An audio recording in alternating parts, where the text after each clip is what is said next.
so am I. Cause mama, papa, I worry about you. I wanna take you as my wife, my one and only life. My girl, me need for our lives. See first time. Girl, you are my sunrise. Nobody but you. Girl, you born from me. You know I'm crazy for you. Girl, I love you. Nobody like you. I love you. I put the sun yo, oh yeah, no, stay steady. I put the love in, baby. No one I compare like you. I love you, baby. I put the love in.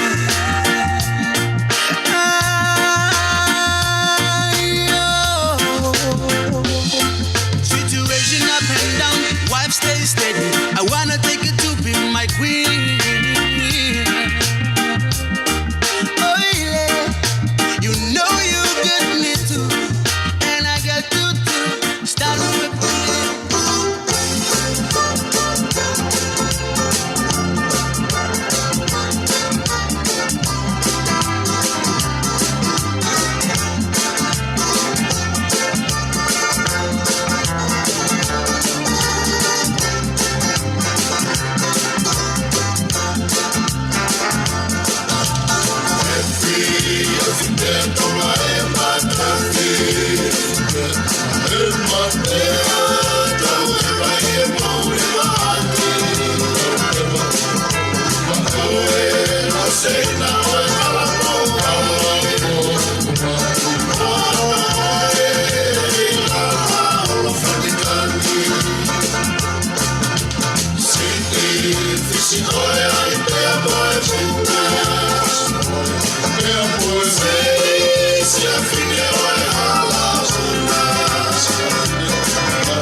puri.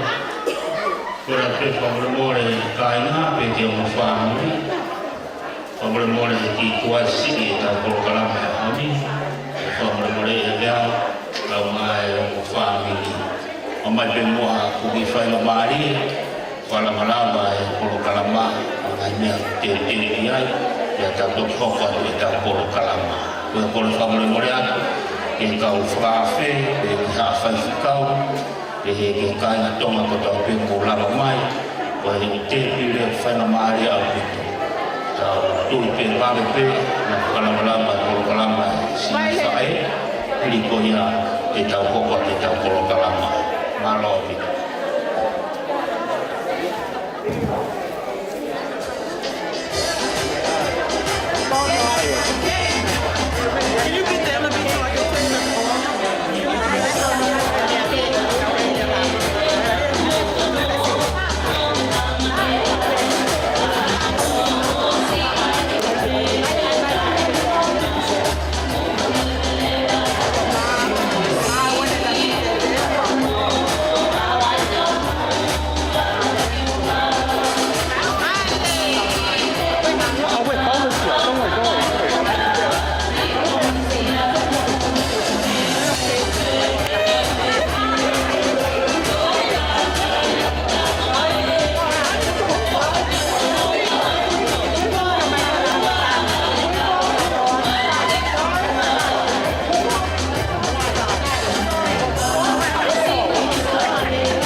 na e whai kai tau a ingilani ki he same kai tau a hitila mo se tane kai tau a Amerika mo si Japani he souvenir kai tau a Tonga mo fisiki he kololia tayo tayo tayo pea que turi turi tayo tayo tayo okay uau feel au e kali heni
Pito, petai lahi ke eiki, tau tui pe vawe pe toi pe angahi minitsi, pe lava tau polo kalama.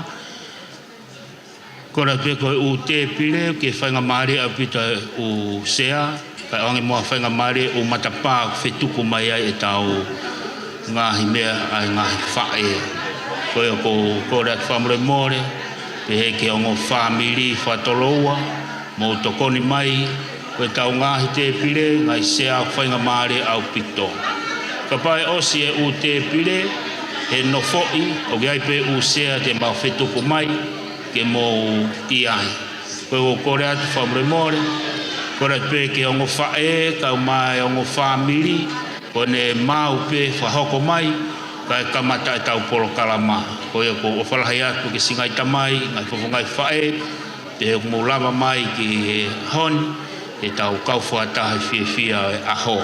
Tau amanaki lelei au pito. I he ngau e whai he lau maare e otua, o tau lotoro Tonga, niringi ene whiawhia. Koe e tātātu pe tau ngai whas, tau taritari ai pe ke ongo whae, koe lama lelei e na polo kalama, koe tau hoko atu ia. Malo.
Toque la,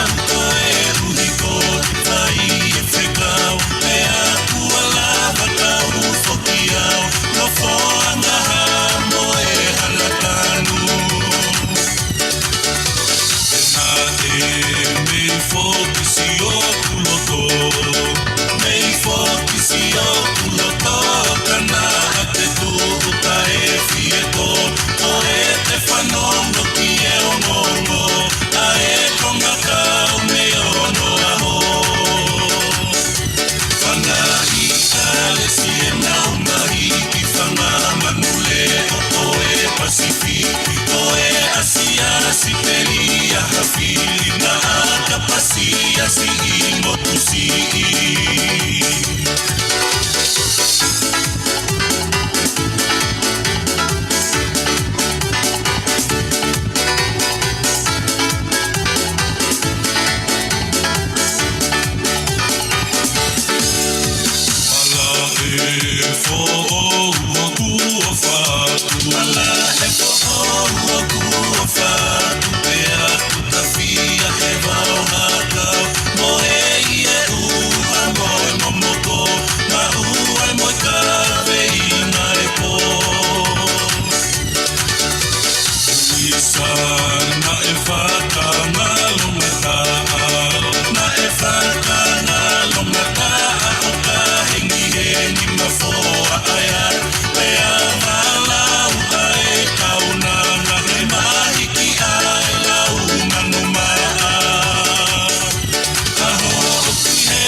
si i motusi aho okiena si avaka fola o talangea ke pelu o tatau te koa o manula o e kina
i he roto. Te o whakawhita I te a mo whakamaro. I he o whakuone au fuato. Si e ta whakaamu kuone whakaroko. Ua mo e tahata upo kakato. Wale ko oa mo funga mo hufa. E tau tue mo pa mawama. Au te aroa e moho o ufa. Ua ke tali si e te hema. Whakatau ange peki he lani. Ke nehi whonga I hata puaki. Ke omi haivi mo hake resi. Whawhonua ki o momo ui. Ke moha o me whiri mai ahi ahi. Koe o whai a mi he ta e hamai. Ke amo e ongo whamiri. Ka ina mo e siasi.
Seloi, asive se vauala, oi oi, alo faapei, peua loi loi, suipi sambeli pea seloi. Minoi pea seloi, asive se vauala, oi oi, alo faapei, peua loi loi, suipi sambeli pea seloi. Aue, apalu pelu pe, aue, tangi aue.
ke toka toa Fisina e pea mei funga teisina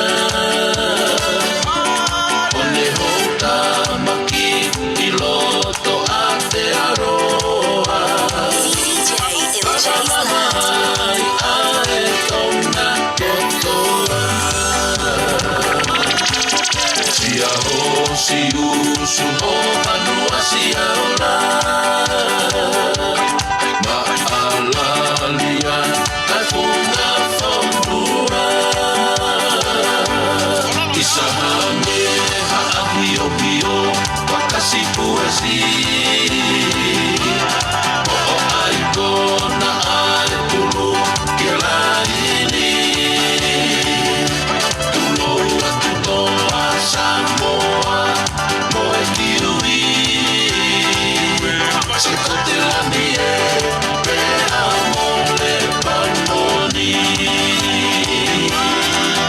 Whaite o mamata pe mautasi pasi E ta whiu ai toa e kontinentiti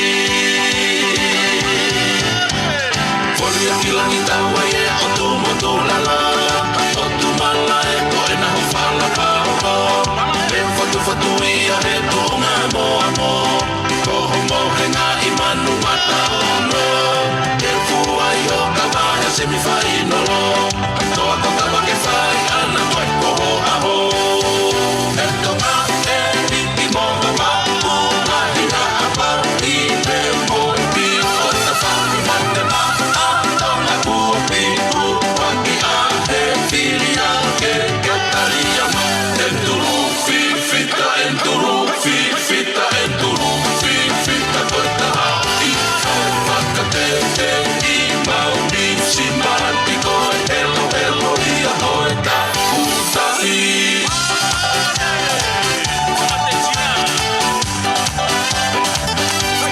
Ini se ni sina asili o eku o whamanatu Mate maatonga to si o to makakafu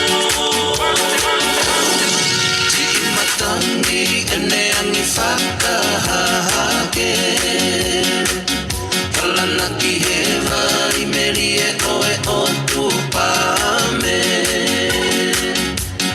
Mate lau e te visone I he Eneasi Se uke kua tau hoa e ni ki ana poni Manua whanonga hoto whika whakalangi Iwe o ana asi wanoa kasi a amanaki Pete mana tuloto si itoka meisia Si ito anga tuo ai hamaka Si amor con a kina Kuoso pea ola Ko e kuongo pele Tuhukano I maka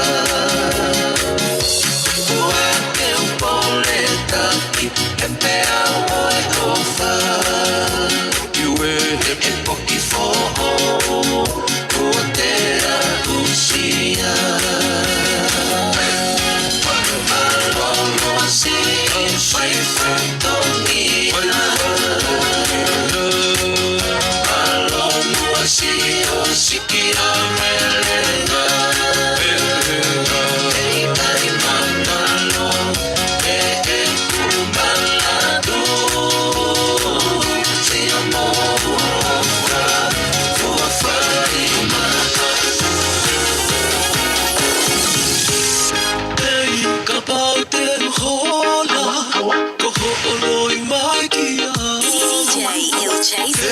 Ko osi e kutumu Ho anga fatu to atu Ei kapau te hola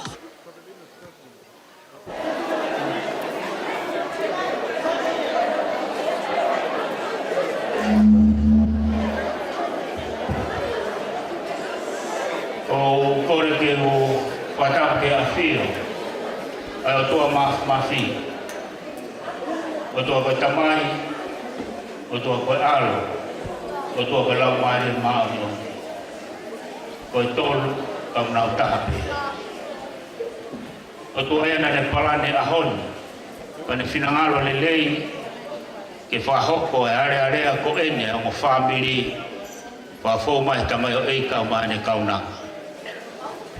Whatapo atu ki e whanawa ho eiki, whatapo atu ki a kawatoa, whetua, vai whiwheka, kau maha matapuri. Whatapo atu ki e whaifkau o waana, ai whakoloa o e mea e ahoni. Whatapo atu ki hongo mātua, o e tamasi, pe ke hongo mātua e tahine, pe ke family ko tonpe. Tupe mua ke u i lawe siat, ko hi te ria na e kera ai ahoni. Ka ko whiwhia ke whamalo ke a tangata kau ma Paulina, siaos kau ma Risa. Moloto lelei ke whakaua te mutuatuan ke porokalama pe motataki o e whatau ke i o e aho. O e ki motuani o William Pateris Papalangi, to lai pe ni unau iloa e motuani, lava mai me ki kolo sisini ko malapu, o iloa ko e awhai te au. Ka ko wha kaumata make ngau e toka i kolo, i lolo a lai walu. Ka ko whiwhia e ahoni, ke ukau whataha e whiwhia. Ka ko te talamonu, o e amanaki lelei o e ahoni. Ko ia ka pau ki ai ha mea o ke tokanga ki ai, o te ke toi alu ki hataha, ka ke hau peo whanawhana mai. Ka ai ha mea o ke kaiki ke whie maarire, ka ke maho o kapa mailo e ahoni, hau peo whanawhana mai, ke ta sio na o ke toe ha kapa mailo ha whetu. Kai ke wato amanak lelei, patau nge tapo kina e ki tau tolu koto ape. Ka tau whiwhia, kai koe whukoloa o tau mamata ki ai. Koe tau whiwhia mo one hiva whai e whanau, ko sisu e family, koe api whiwhia ia. Tau amanak lelei, ke whio o tau whai i he ahoni.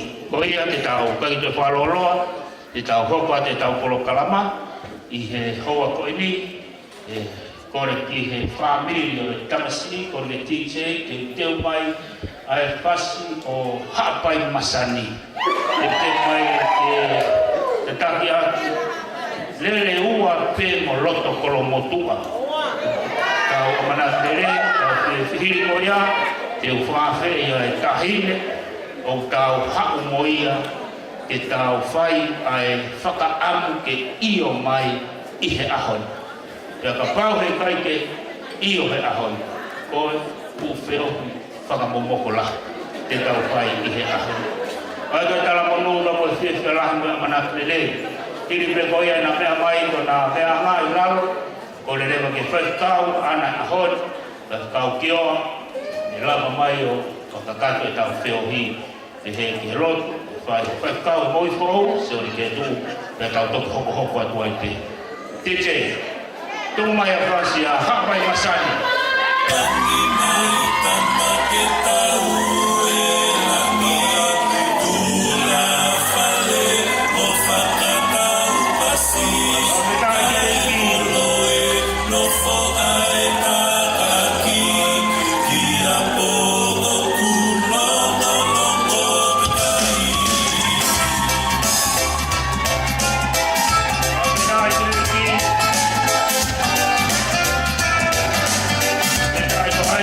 I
Savelina,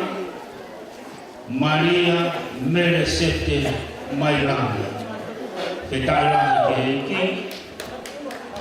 tahu, kalau mau tahu pas itu kita sebenarnya pas.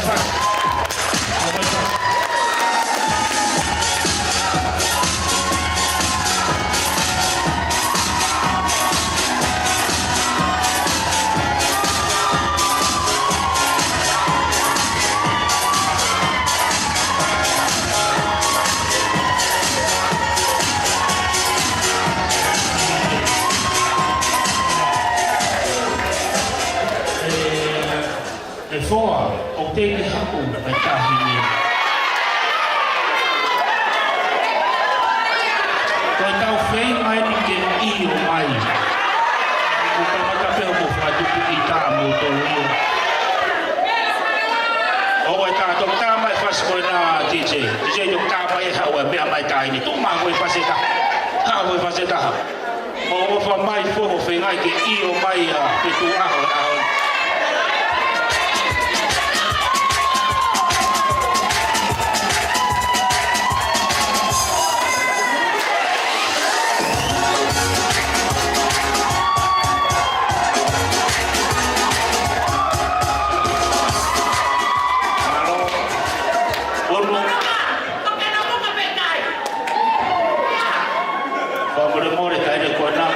No muka me atoe. No one muka for you. Please. The time you get poured out, you get poured.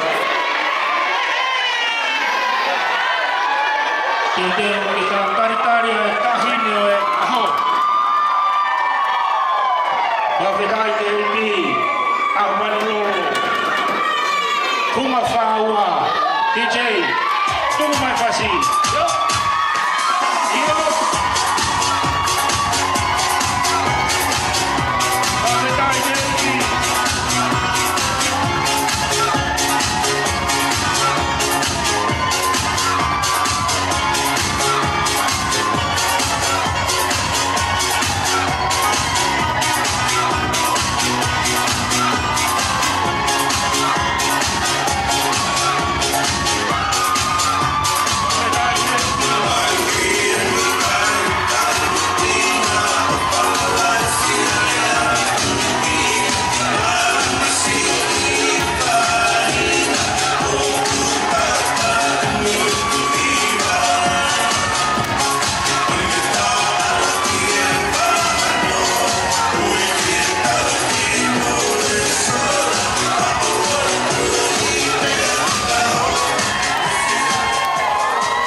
masi i ngari katoa mai aho hako umai pia o te motu whahi e te tamasi o siana wahi e halo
tai lahi ki eiki kora te peke tau ki pēa polo malo i tau whiohi kora te peke o ngō whāmiri kainga pēa mi loto kolomotua ka mai kainga pēa mi loto whoa peke kainga pēa mi he whunga whāua kolo whakaanga mono kainga ta hoko te tau polokalama ma inga koe whai tau lotu o e o wau o whakatapu i o e ahoni tau whawhetai lahi ke eiki, mo tau amanakere rei ke polo kalama whawhiawhia ahoni.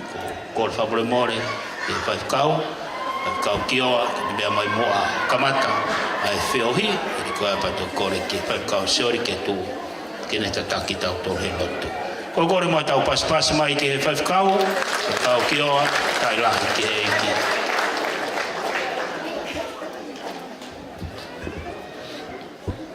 Whatalo atu, tūma ke u whatap ke a whio atua i tau lotolotonga. O kune i he lolotongani, na i he kōhili pe koe i ho tau amui. Tūma ke u whangatu he whatap ke katu ku whakau he whaifkau, e vai MC o he tau ngau e whakawha pa moe ah koe ni. Let me acknowledge God's presence, and those of you who are here don't understand Tongan. This is a glimpse of Tongan joy and celebration. You might wonder why we were called the Friendly Islands. A glimpse of what we have experienced through God's grace since the missionary brought the good news to Tonga. And so everything we do, we want to gravitate and move towards the presence of God. And He has allowed us to be the way we are today. So let me pay respect. Most of the festivities will be in Tongan. But you know, music, joy, dancing is cross-cultural. So I hope that you find yourself a place to celebrate with Eneasi and Sete. give a big hand to the both of them. They look so beautiful today. Whakafofa. Ai, tangata. Kone, ewa atu, ki he whiwhine, ko sete. Pero a honi, o tau whakaingoai a kia ai Latu. Whakatahe o tua ki tau whiwhia ka kata pia. Tuangi mai whuaha whakafofa koine. Pia mai whuholo, mo mea mai e mo whamiri. Whanau ho iki pia mai kaumatapule. Ha whakalunga Tonga ki tau whaingoai a honi. Koe te u spela pe vese tolu e himi tau ilo i pe. Kole waki whaikau o e moi fo ou. Soili ke tuu o ne heni ki ne whaiha tau lotu pia hoka te u ou. Whetau toki te whoki mai anai ki whaiha na tapa ki e mama. Whaiha ki popou. Pia te toki kore atu ki kau whaikau nau heni ki nau lawa mai ki tau whaiha lotu tapu aki. Tau mana tui whoki koe kamatanga ni whanonga. So, tau awe kotoa ai fia pa Mailangi mai ana tua. Te au honfulu maa whao himi. Eiki koe ofa au, koe moana loto, te ngalo hifu kia i mahenga hia, te ko ufi, e kofi kotoa pe. Eke koe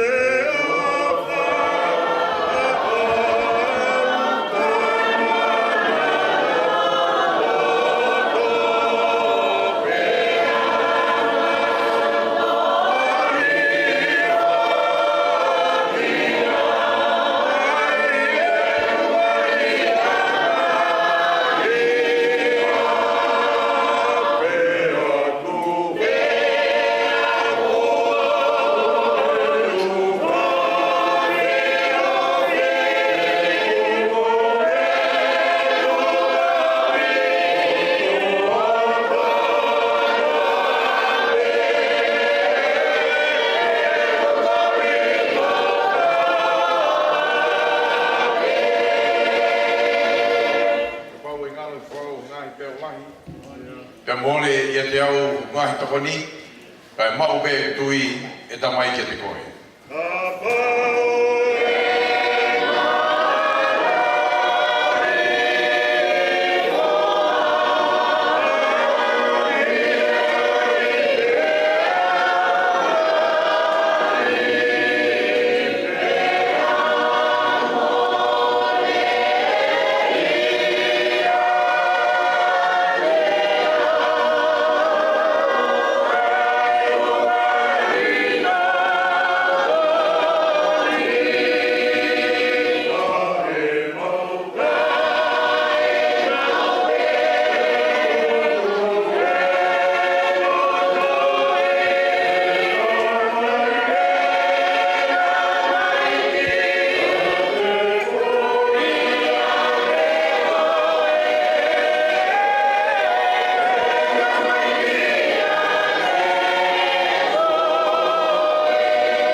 I vai a hoki sino, peo vai moloto. Popo e taulani, lomani e holi, peo ngoi o pilo, ai ofa, taingata.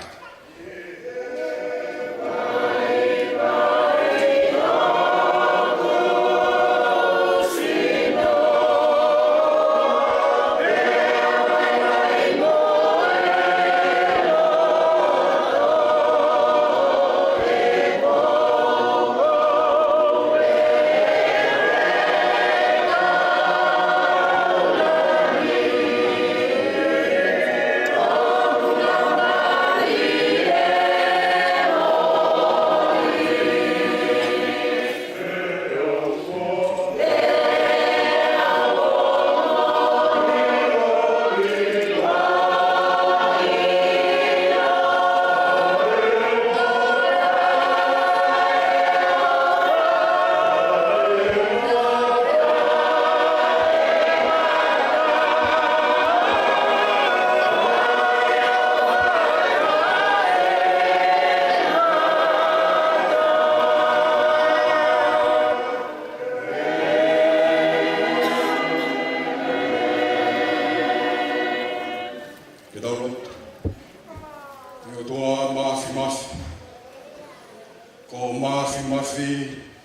o ku whakahaha ia i a koe.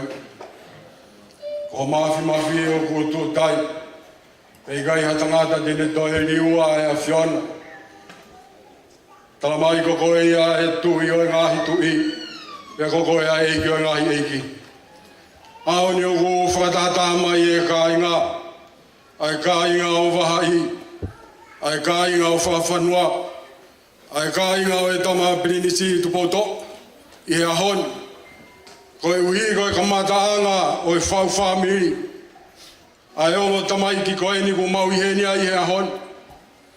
O ku mau tukulolo i ho ao i he hoa koe ni. Ka moe loto whawheta. Pena e to unga he ha ai ofa kumi mai ai a whion. He o ku talamai na e pau ki mautolu ki he mate. Ka e whawhetai na ke whaki mai ho alogo sisu kalaisi. O ke o mia ke hoko ki mai ki he mamani koe ni. Ke hau o tau kovi i e funga kolosi. Ke whai ho mau whakamoui. Koe aho ia koe ni koe aho e whawheta. Ka moe tuku koloria ki he a whiona. He mau ilo whapapau. Ko koe ho mau o tua peta. He koe mea pēnā ke tūtūni ke te mau tolu. He whanonga o mau whai. Ke oua nā toi aiha o tua. Tene whakaua ai a whiona. Tūku ke tūtaha pe ai a whiona. I he mamani o mau iai. Moani pe ai tangata toi sa me. Kai ke langa i si hova ai whare. Koe ongo sia koe kula nope. Aho ni umau o mea kore ki hoa whio. Ke langa ange ai whare fōu koeni. Whai ho tūtū ni pa ke omi ha tāpuak. O ke whaka teungak. Aho kaunanga kaumaa ho tamai o ik. O tua maf. Ke talamai ke tek mau tolu. Koe whanau ko inas mea si hova. Koe to tongi e fua o e manova. Au mau whawheta. He koe mea whaki e ha whion. A koe ahoni umau o mea doi momoi at. Ki ha whiona ai whiohi o mau whai. O tua maf. Kai te mau lava ha mea. O kai te mau pore ha mau iwi whai tangata. O ku mau pore pe. He huawa whai whamui e a whiona. Tāpua ki mai. Ai kātoanga e aha koeni. Tātai whai whakau. Ka mototoa kau whai whakau ko nau i heni aha koeni. Mau hato tuat ki a whiona. He ke whai whakau ka kioa. Moe wholawhala ko teu ke ne tōkaki i aha koeni. Mau whakatauange pe. Ke whamalumalu e lau maari e a whiona. Pai tāpui ki na mai e ongo whamiri.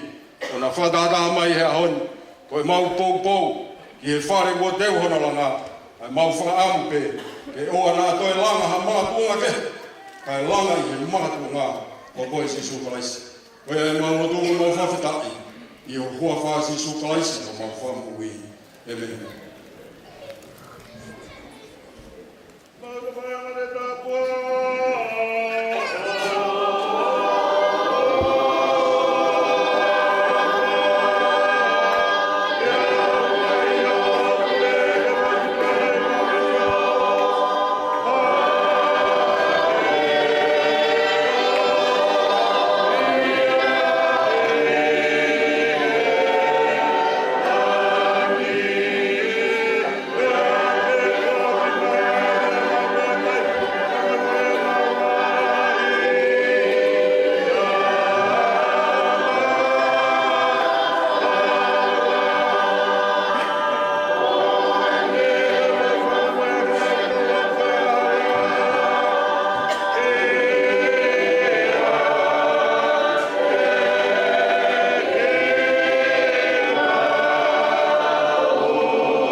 tala ki malo ki whakau ki o ka maa sori ke tu he tataki tau tolu he programa whawhiwhia o e hoa koe ni kai ke tau to e whaloloa o kore ki a wahai whiwheka kene whai harea taritari ke tau to hoka turema e tau polo kalama malo.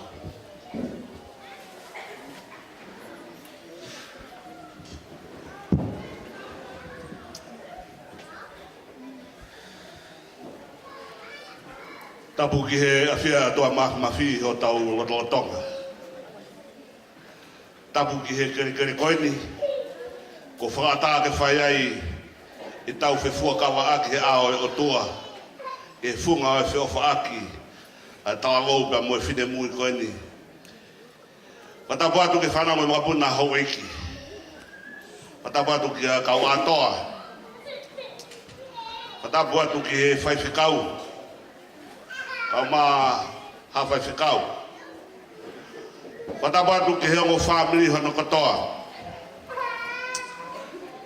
Whatapu mawahe ki heo ngō tamaiki o kuhinga e tau iheni i he aho ni. Ko kore whamai more pēne o wange kau mea keni o whakahoko ange ki a te au ki urere mai o whai e whakao haa koe ni.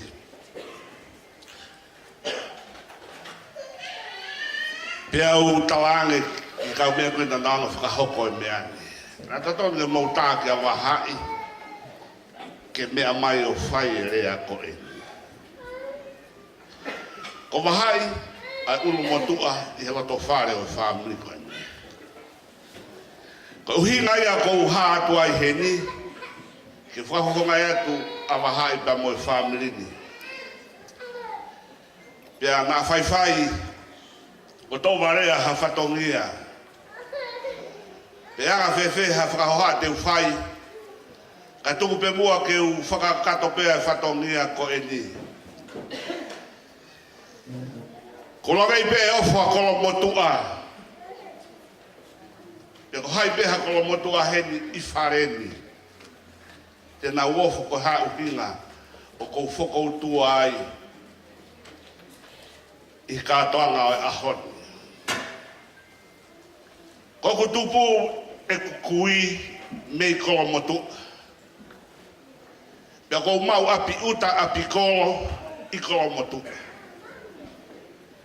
Pea nai whanau i pe e kuwhanga kuihu whanga he whakatapu i kolo motu.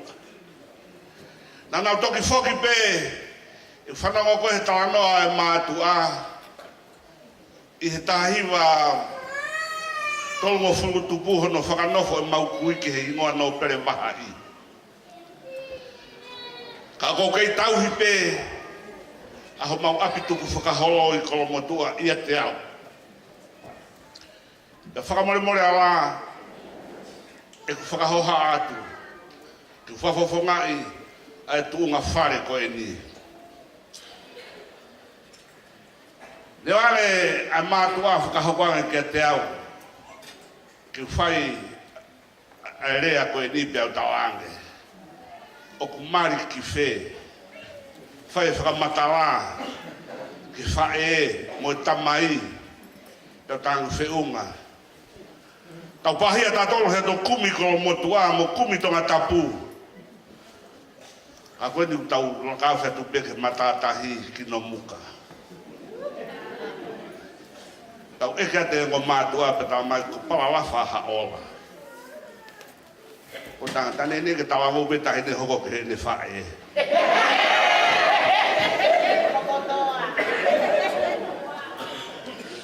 Oia honi o aho e whiewhia. A ka kua hataha ku hene kua ha meo ke loto mamahi ai. To tonu ke kua te e whai whikau ke toi whai hao lotu au. Ko haa hengo tamai ki o mai ki tau tolu. Ke loto whare koe ni. E he funga o e whiewhia. Ta koe aho ia koe ni koe aho e whiewhia. Koe whare o e whiewhia. Ka tapau e toi pehe mai ai o mātua ai a koe hona loto. Ka taki toke whai holoto ou he tau kahau. tukange ke whai e katoa ngā. Ko whamalo atu whawhikau, sile kioa, he loto le rei ko ke whai he ahoni. Pehe ka soi ke tu. Ko whamalo lahi atu ke hongo whamili pa mo kaila katoa pe. Ko mai ke te au ke whai a rea tari tari. Ka tuha pe mo tāu, ka pau nei hena mahai, ke ne whai a rea. Ke whakalanga langi, i he hingoa no pere waha i, ai ogo mea ko e ti, ke mahino, whanau me mga punai no waha. Ka ko lau tā puaki, ke ki toha no whatuhe waha i kau ki hawa ke ai pea. Ko aho ia kai ni kai ko aho o ku whai ngō fua. He ko lerei tahai ni ba me oso singa maari e tahai ne family, o ku whai he e whiawhi koeni. Pea mo whakaamu ai o mo mātua ba tatau te whito ke he mo whae ke na fie fia. Ka pau waha taha he ni waha no loto mamahi whaka more more ala hau ka watu hau pau ne ono. Aho ia koe ni koe aho e fie fia ko whamalo atu. Paula whahaola. Whamalo hi atu. Tari e whanonga tu a koe ni. O mai ka mea whakahoko mai pe au tawange. Family koe ni koe family fili. A family koe mo tu a koe ni. Nak malo tu kwa hono fili a sopu pe a mo fe fua. Ka tau manga kita. Ka pasun sa lote. E o mai te koe ni. Ang whangatu whawhi koe ni e Kavapalu ko tanga. Ta ko tau lava ki tau to. Tau kumi. Ki kun sa lote pe mo e no muka. Wat mo mua. Ka ne osia. Tu pe hat ko tu mo pe tu mo. E la ia historia ko tu mo ko la wa tanga ta ma pe ma ai pe. Ko aho e fia. Ko fa ma ro ia. Ko wa le to ko mata fa fo ko me mari. Ko mo mea. Sorry, I'm from the morning. Tamai vai ficar no fogo da manhã com Mari. Ko ahoni. Ko tatra ka to la he ahoni. Fai ka ka ko tra no. Ko hai ka la va fi mo tua. Mi ko tu. Ko mari me ta io he ahoni. O whamaro ado ki mono kotoa pē. Whanau mo kapuna hau eki. E mo whakatata whawhenga mari a honi. Ka mo mea mai ki tau kātoanga whakawhiawhiai a whi ofa aki koeni. Ta kou kore ange, whatawanga ki hatua mafu. Te toka mai e ne meri noba mo ne whi ofa aki o whare i heo o whaamirini. Ta mo fe ofa kini ke tau kamata ki he ahoni o fai atu lewa whaha ka tatawa. Ke tau pas mai ki rea tatari o malo ki a peka e whakoloa mo e taritari a mo whamiri o tau whiawhia lahi au pito. O e mea peo koko ki e whaai kono e Kavapalu mo e mea ko mō whiri mai tangata hala ke haorea e talanoa pea he mea ke, koe ke talanoa ia he whakamahu e ahoni. Whawhetai lai ke ko tau kete, e whakoloa pa mo i whiawhia ahoni, ko tau amana ke le, au pito, whamalo lai ko tau kete he lea maa whana mo i whiawhia. Ko ia te tau hoko atu lewa ka ke tau toi whaloloa. Mea mau inga taha, lotu ne tau whai, lea o teke osea e tokonia e whawhikau, ko mea mahu inga hono waini, tau taritari kotoa ki ai. Ne ko rea whae vai whewheka, e whae e whetapa, ai ongo matapure, te heke ongo family, ko e hae ola, o feo he Taufa he fia fini te tau foki mamahi pe te tau foki fia fia. E te penia me a kau atoa pa maa whetu aho i he aho ni. Koe tāhine lota whetu aho kene mea pei laro. E toki mea kono sea o ka pau e ia a whetu aho.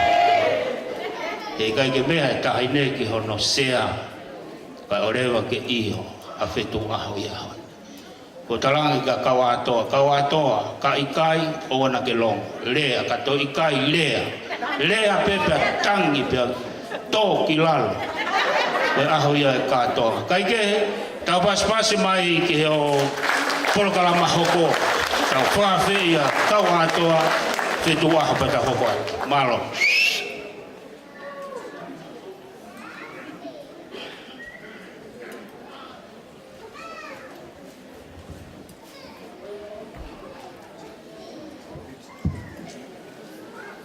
Whawhitai e toka kau.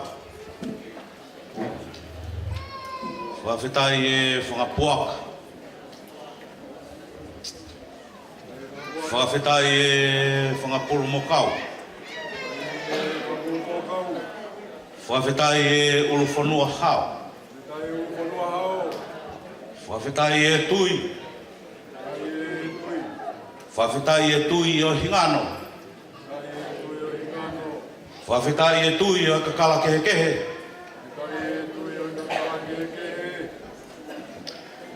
Whawhitai e kokaanga. Whawhitai e lalanga. Whawhitai e toka kie. Ia whawhitai e maukolokolo. Whawhitai e teu. Whawhitai ngāu.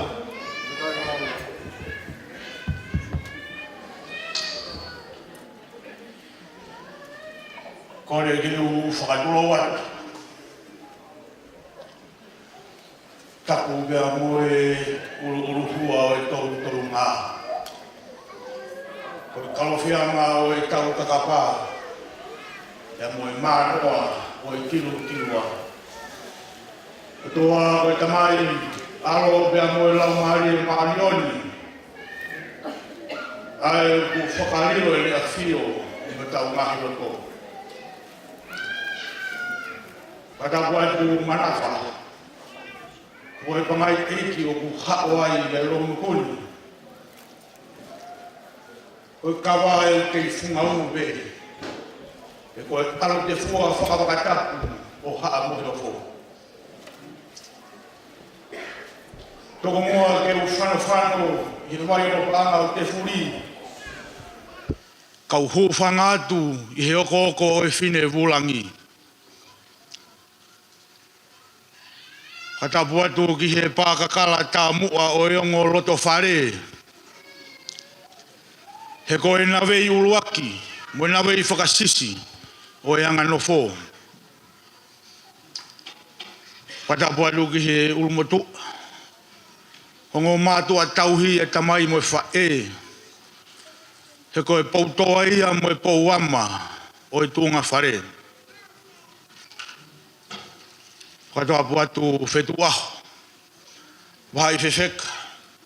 Paralafa o haola. Pea mohaa puketala. Katoa puatu ke tangatai ki whaiwhekau. Kau talaiki. Haa lotu. He koe whakaolunga i a Tonga. Tapu atu pea moe whamiri maheni moe kainga ofa hono kotoa. Ko tau ua lolo mai i he whakakoloa o e aha koe ni. Ofa ke ngofua pea ofa ke ata. Ka kātoi o talaki tu. Kai tuku ha whakaapa makehe. Ma e tamai o eiki moe kaunanga. O ku uhinga mo tuunga ai maalari koe ni. Kia Eneasi, Taufa, Kavapalu. Kaumaa Savelina, Maria, Melesete Mailangi. E tuku mua ke langomia atu si aku whatongi au whani. Whetu aho. Ne whai e ku whakahau e. Koe tōri a hoku materi e. Pena e fotu o hamai ai umasani o e māma. Pehangena e omi alangi o tuku ki māmani. Kana te ia hoku loto. I he hala salo te. Mo hala alai waha mama o pai pasi. Ave e ku whakaukau ki kini lau. Pea mo e vai o moko. Hala tuku tonga mo e futoa e whakahoko ki langi. Isa. Otu mua e mo e funga mui fuiwa. Ano awa mo e mui hapota. Ko hoku lau kau anga pea te ulata i au. Koe aho ni au e manu taane. He ku kei kapa puna e i kare. Koe ne siu funga fonua pe. Ki he ta alo mai ai lo se. Pea neu pe he. Ko eni ai fika me he ala mai te. Ke anau ki ai a hoku lau maari e. Whetu aho. Ko hoku whanonga e. Ko uri atu. Pea ke ri mai. Ke tauara e hoki i wakani. Ko kore pe mua e whainga maari e ko ni. Ke tamai o eiki. Ke ne hanga o whakahoko atu ai e rito. Mo e te whito o hoku whanonga. Pea ka hiri a. Te toki whakakato atu a hoku whanonga.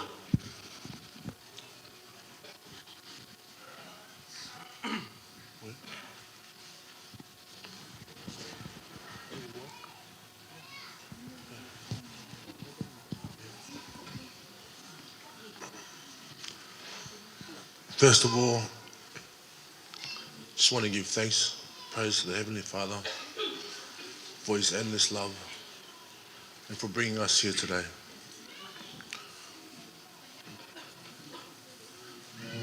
But to God be the glory for never forsaking us.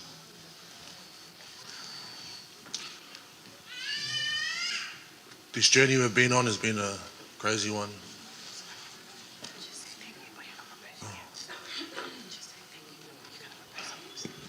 Oh.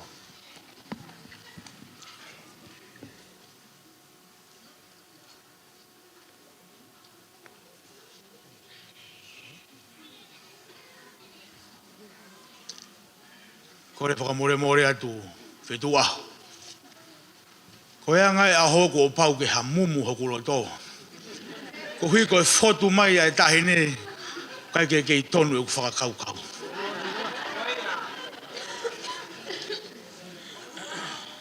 Koe aho e ia kua talamahea, e whetu aho. Ka ko uhi ko hoku whono ngā, koe tamai o eki i pete ne toki whakakakato. Pea ku mooni ai, ai rea muri e kau papalangi e whetu aho, ai o ku tau ilohono pehe. There are plenty of fishes in the sea, but this one I hold dear to me. So special and one of a kind. For one day I hope I would find. Koe ai goeanga ia ku whanonga e whetu aho. Pea ko kore pe mua. Ke ta whakaloto whare pe i he whainga maari e koe ni.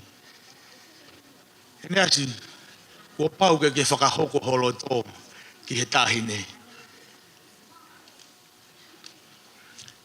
Pea katoki hiri ia, te tuku atu ke whakakato ho whatongi ia whetu aho. Pea katoki osi ia, te uto kore ke tamasi i, ke ne toki whakakato atu, ai whanonga au kumahau ai. Malo.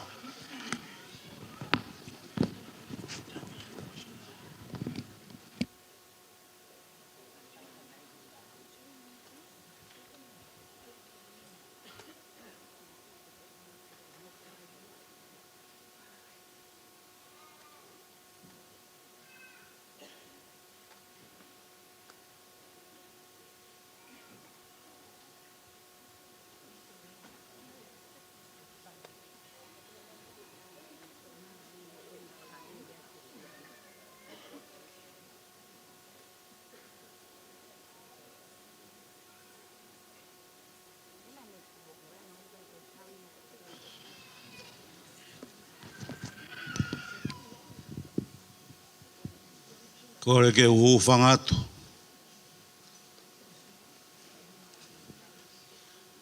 I he tala whakatapu kakato. O e tau furi whanua. Pea ke uhau atu ai. Ko ngahi whakatapu e kua tuku. O hiringa maari e ki hono tuunga. Pea ko kore atu ke uhau atu ai pe ai. E fukau a apostolo tohongo fulu maa ua koeni. I mua koeni. Kai ke utoe lava whihanga hangai pea moe wholofola.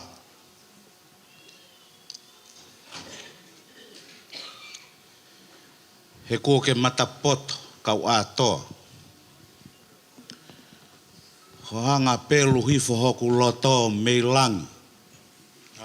Ke alu hifo o tatau me fu otu wholofola koeni. O ku hai a ki au i muani.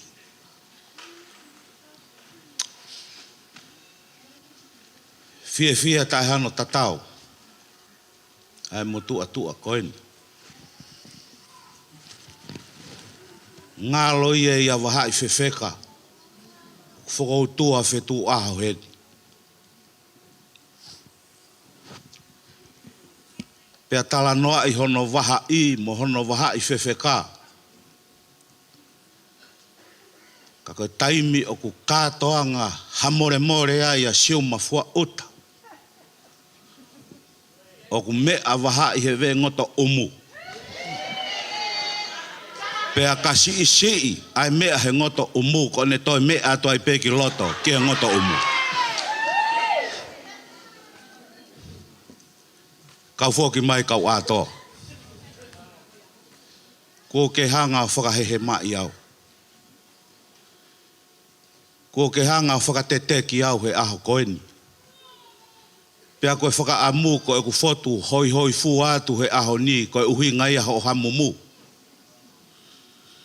Nau ke whakotu umai kau apostoloi muani ka kia here pelu iho nau tua. Fia tai hano tatau. Pea kua wongoi.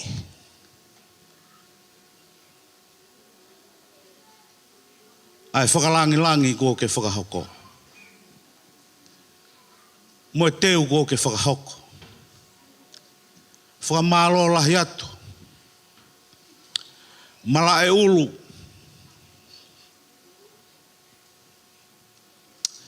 Malo e teu tangata.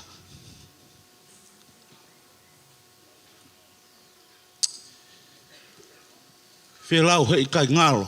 Maka ko Pauline. Pea mohono futu. Ko fia ke mau hafu saya niti. Ko hono uhinga ke tu upei he o tau ki he. Pea o ko lau kawai. Malo he tui kakala whaka ofa ofa. Kaku te kia i ke upehatu iyo. Ko Loto kau atoa ke rea mooni mai. Ke whanongo atu ki ai. Pea utoki iyo. Pea kahiri ko ia e ku whanongo ki hao toe rea mai. Pea te utoki whakakau rewa ki ai. He ko hono hi ngā. Ne ongo ho hela. Kana aku nofo noa pe mo au. Ka koe lahi ange koe ho o wha maari. Pea ua te ke lau ho hela. Ka ke lau ho o awea. Pea kou fie mau kau atoa. He koe ki tatoe fuwa mama. Mei he peki he. He kai ilo e he laione ia ai lapisi. Koe laione pete ne ilo e laione. He koe kolo eiki. Pea moe kolo lotu. O whai ai fia mo pata. Rea mai. Ke tō maarie kau io atu.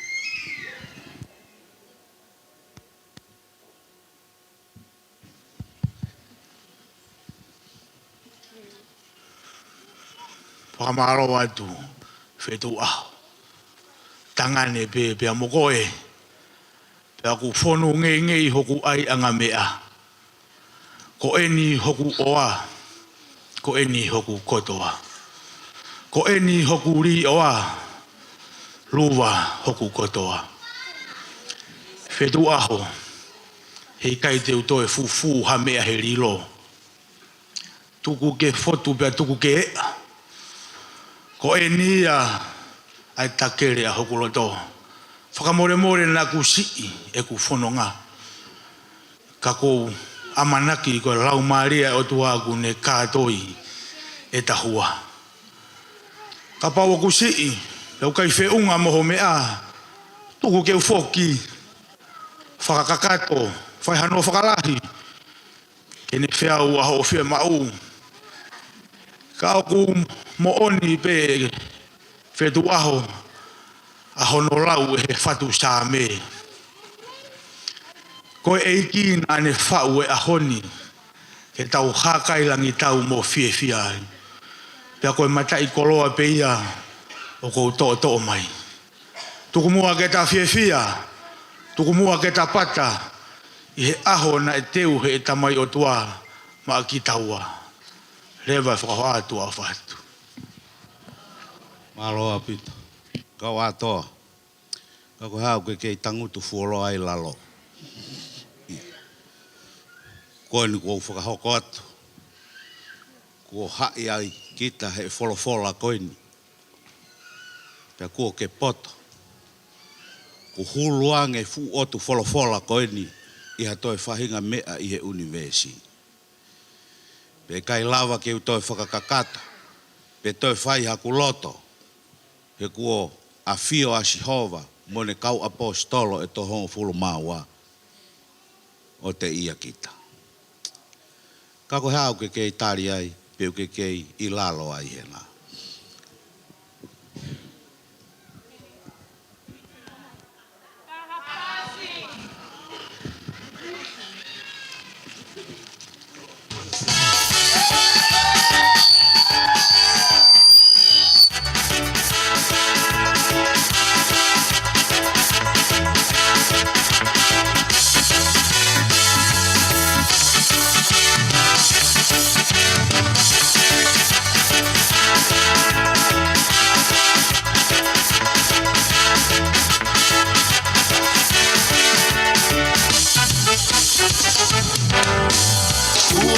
Huri e kakala mo o nia o alaha he o tu polinisia.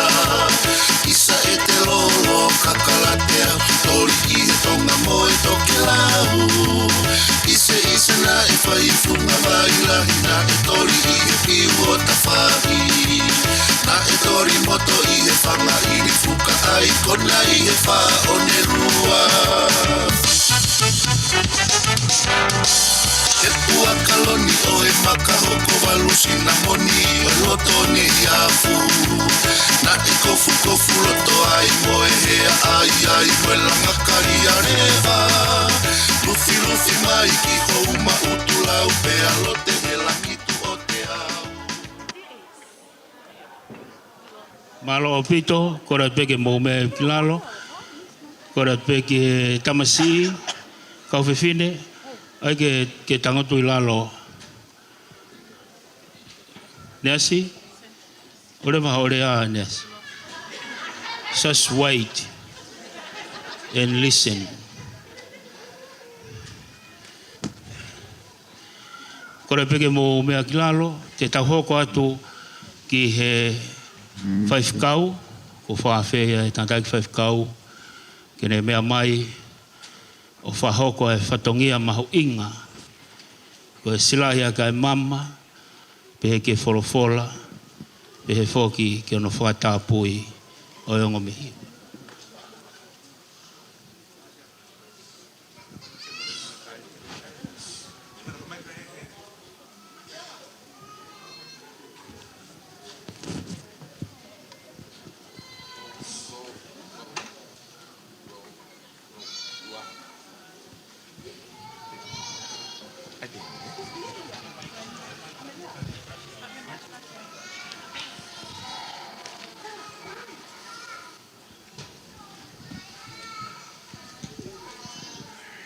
te whakatoro atu mai pangai whanua.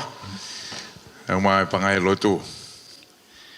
Ata ke whakahoko e ki whatongia mahu inga koeni. Ko whakawhea ki tautolu e Malia Savelina, Melesete Mailangi, ka mafoki a Eneasi Taufa, Kavapalu, ke tau wa umai ke Moimoi ni tikoini. Whamalo atu ke o matapure.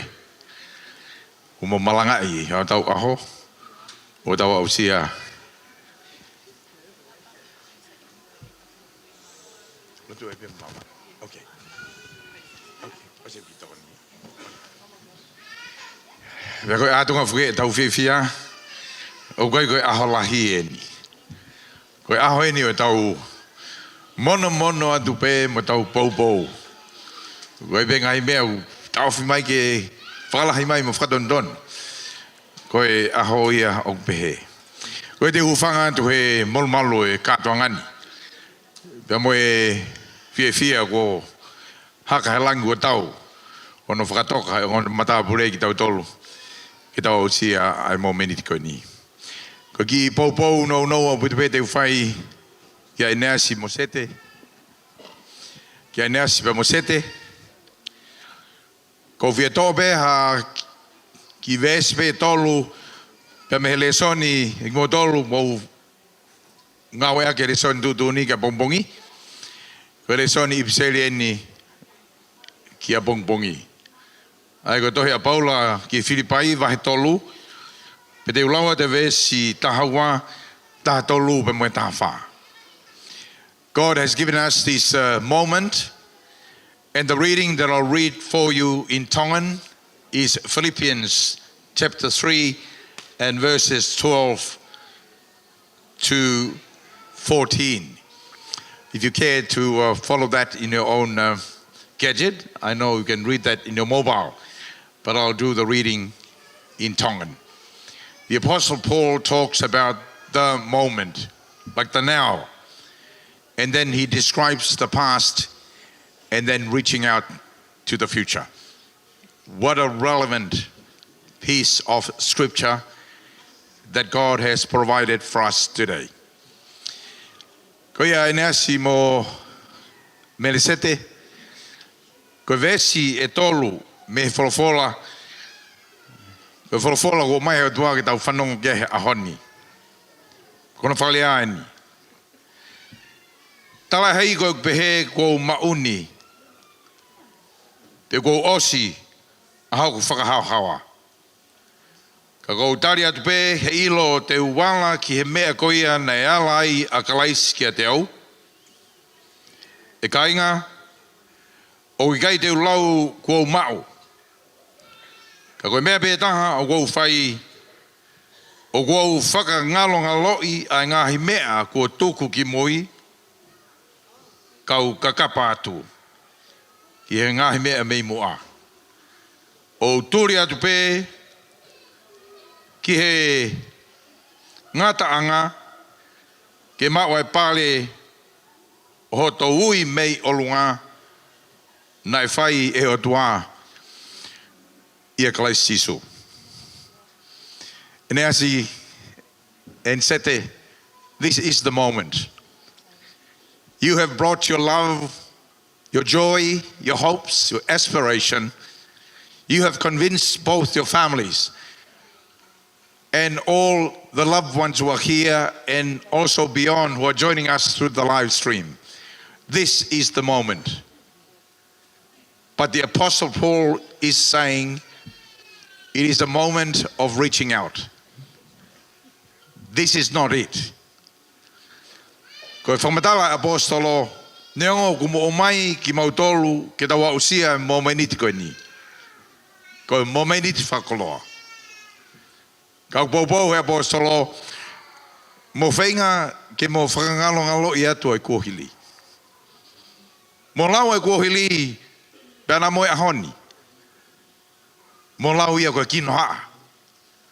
I he whakatataua, ai lelei, o kumo kakapa atu ki he tāpua ki whakalangi, i he o tua mafi, i hono aloko sisulaisi, Tene whakakoloa ki moa a ki ngahi mea koenu tau sio fia he ahoni pia toi lahi hake. Ko ngahi koloa koenu mai he on family, ngahi koloa be koe whakailunga i aki e mau fia whakaitaniti. Kai ke lawa he ngahi koloa koni o whakakakato ho mo whakaamo. Today is a day of marking your aspiration to the greater day. You won't get there if you don't start to forget some of the past.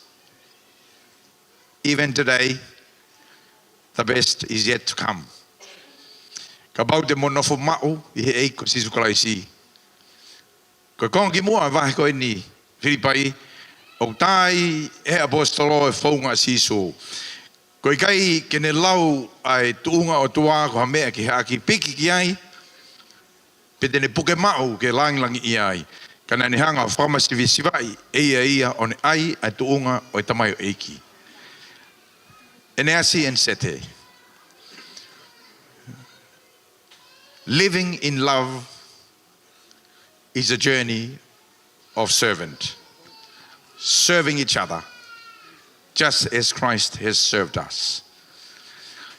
It is our wishes and our prayers that as you forget the past, and even today you're reaching out to what Jesus is reaching out for your hand to take you both into the day that we're looking forward to.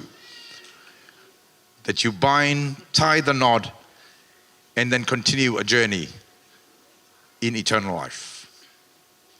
Ofu whai tāpa ki moha o toa, pe mo koloa aho koe ni, koe momeniti o aho ni, koe momeniti o kakapatu. Ki he aho o kahau, ka whakangalongalo i atu, a ngahi aho i kohili. Ko tiu koe e mama hen, o mai ke whahano lotui, o takoeni. Uhei ne kau whaifkau, kau whalunga Tonga, ko kau matapure, kakai lotu hono katoa.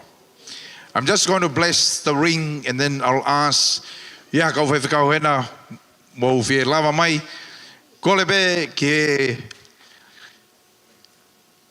honga tamai kini. Kena komena e kore mega te au, kena kāta ki peo tu ulutui I mua heni, I hiri koe tāpaki e mama, ko te oange ka Eneasi, pe kene whaki ki hono ofaanga, pe a koe ne kakato ke na tulutui, pe a kore atu ke kau whaiwhikau nau heni, pe a koe ne tu whine whoka Eneasi, koe whaiwhikau amana ke hiri whakinima I he tau kahau, kore atu a kosita tangi, ka taki mai mo koe, I ke kau hono tāpaki hotunga ane. So let me pray for this ring. God, you provide for us things to enjoy because you are the creator God. The things that we count our things is really yours. But as you have brought Eneasi and Melesete to this moment, we ask you to bless this ring, made with human hands, but with your blessing, make it a sign of the promise reaching out to the day that you bind them together in your marriage. O tuok maulotu ke whaitapukina mama koeni, ko o mai he onga tamai kini. Ko e whakailonga o e ngāhi tāpua ki whakalangi, o guna momona ki ai, o guna whakaamu ki ai, pe tēnā usia ai aho ko ia, aki pe lau maari e maoni o nea awhiona. Whaitapukina ia, ke hoko tau, pe moi whakawhea ngai o kuna whai, pe moi ongo family ni ke langi ia e be a hua wha, ia sisu klais ko alo, ka ko mau whamu ui. Amen. Malo, kore pe ki a me sete ke ki mea ki olunga, mo tūko ta pe, mo tūko pe Eneasi ki olunga. Lai tāri a whetū aho, ke rea a Eneasi. Pea koe taimeni o Eneasi. Koe a Melesete, whamore more mere o ki una ki mua o hanga ki he tamasi saia niti koe nā.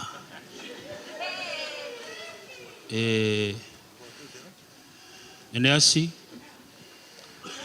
te gerea tuu pe te ki sai hao, ai ange ka whetu aho, o i tau toi pasi mai ange,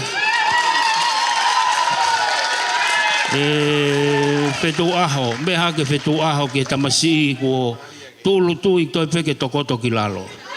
Te ke i kai ai pe, tau hoko atu ki he lea loa Eneasi. Tau whaangongo ki a Eneasi. First of all, I just want to give thanks and praise to the Heavenly Father for His endless love and for bringing us here today. Who would have thought this day had come? But to God be the glory for never forsaking us. This journey we've been on has been a crazy one. We've had our ups and downs, but we still managed to find a way to pull through. Sure, we're a tough one to crack, but I knew if I stood a chance, I had to play my cards right. Fast forward 3 years later, I finally got a chance to see you, and there you were standing, a beautiful person right before my eyes. There are so many things about you I could go on and on about, but the one thing that stuck with me during our relationship up until now is your faith and the love you have for God. Not a day goes by where you're constantly reminding me to read my Bible and pray before I sleep and when I wake up. Sete, if only you knew you were the one who saved me through God. That in my darkest times, you were the one that gave me light. You have shown me so much more to life than what I had already known. Your parents sure have raised an amazing, loving, humble servant of God. Thank you for loving me. And thank you for showing me the true meaning of love. But most importantly, thank you for showing me the most important love on this earth, which is the love of God. Genesis 2:18, it says, "Therefore the Lord God said, it is not good that a man should be alone. I will make a helper fit for him." Therefore, I know with all my heart you are that helper. This day we have prayed and prayed for, and may we continue to pray as one together on this journey that we have and on the next that we're about to embark on. All I ask is that we continue to leave God, grow together and pray, and also to leave God at the center of this relationship. There's one Bible verse I want you to hold close to your heart when times get hard or when we're going through hardship. It's 1 Corinthians 13, verse 7 to 8. Love has no limit to its endurance, no ending to its trust, and no fading to its hope. It can outlast anything, but love still stands when all else fails. I love you so much, my Father. Therefore, Eneasi, Savelina, Maria, Melesete Mailangi, will you marry me? Oreva. Ki katako ki whanolongo i whakataki.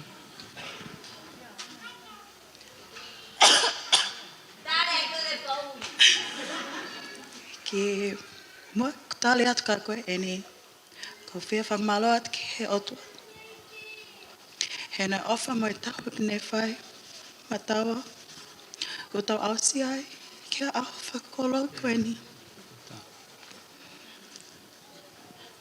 I'd like to thank our Almighty Father, our one and only Savior, Jesus Christ, for bringing us here This day we've prayed and prayed on, and we've always trusted that His time was always right. So I'd like to give all thanks and glory to God for bringing us today, because we all know that if it wasn't for Him, none of us would have been here too. So to answer your question, Dad, I'm leaving the nest and I'm saying yes.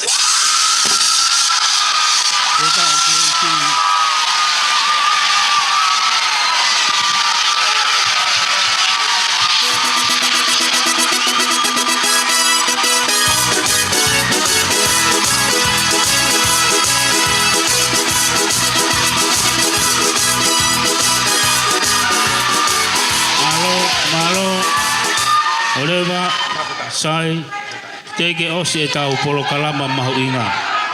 Mo katak peo ki me kilalo, katak ki me kilalo.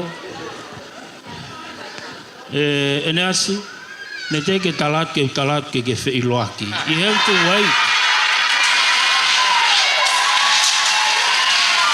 You have to listen to me, Eneasi. Korat famole ki tau e tau mau. Korat ke kau whai kau. Mo kataka mai tau mea ko tau peki o lunga. Tau polo kalama mahu inga o pito ia. O koe ko aho maari eni. Ka ko hui koe waha ahoni ke aho ko ia. Koe ke moho e whiri taim ko toa pe. Tene lava ke ne mau i. Ai whare ko langa. Koe o mahu inga kau whai kau pe o wiheni. Mo mea mai ki o lunga. Tau kau ano tāpua ki. Ai o ngō mea ko ia. Na whau. Peko whea taimi e tok whahoko ai koe huse pāniti moi waifi. Mahu inga au pito. Koe kora pe ki a Soeri, pe ki a Paula, whaifkau Paula, la tapu, kau whafonga ia nau lava ko tau mai pe. Ko kore pe mo mea ki o lunga. Te malawa tulu tui.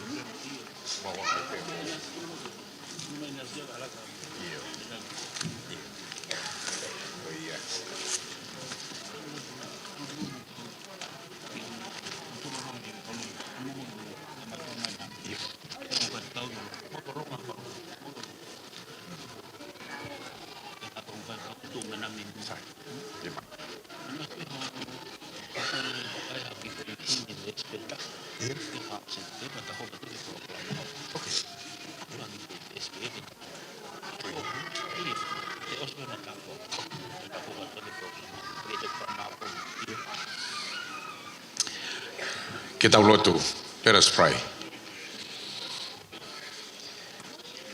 Doa mafi. O kumuna pe e mau mea kotoa pe o ka pau he kai ki kawai a Fiona. E koe mau mo ui ko hui koe a Fiona.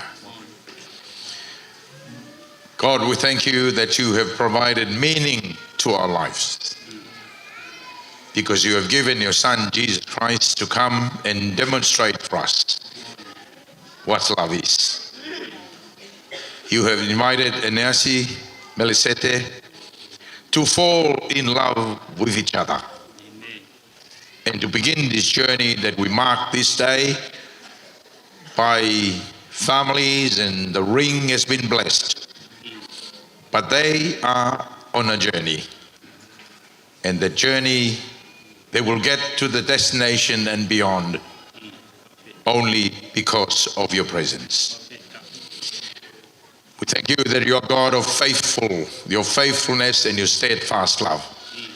We pray that they become banks of a river for them that they can swim in, so that they know that are upheld by the presence of your Holy Spirit.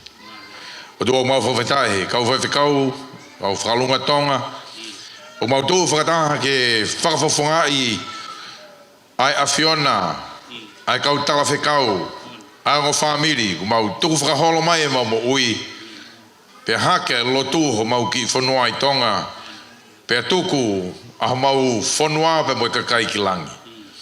Pe ko wheha wheidu te mau iai, kau kei mao ni oni be mau mo ui koe mao ni oni a Fiona. Hala tāke aha mau lele e taha.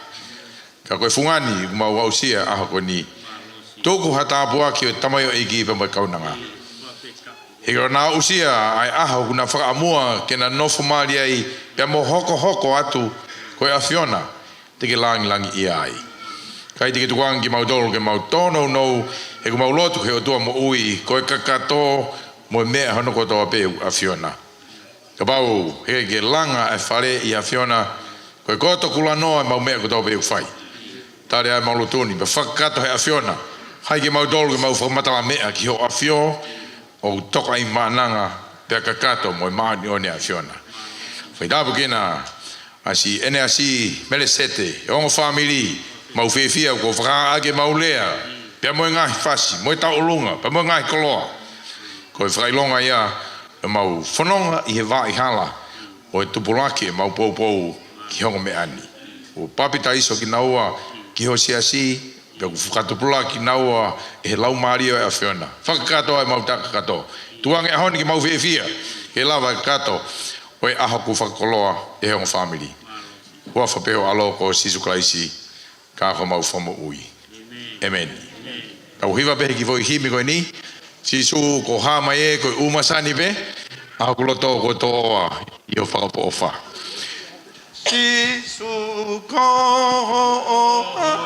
mai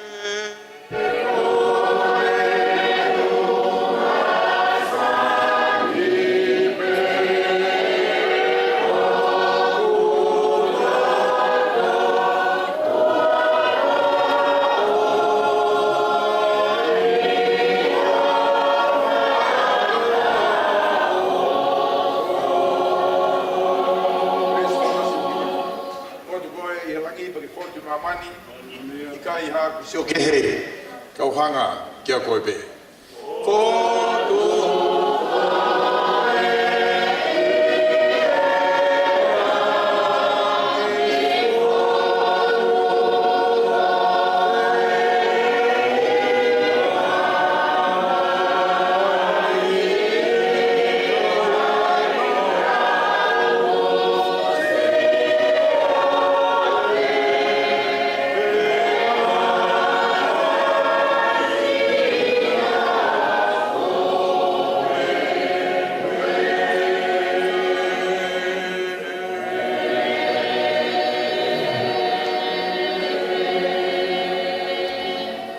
pas mai ka tau tolu kotoa. Aku wangi kita tahu, di berau kita puluh kalama.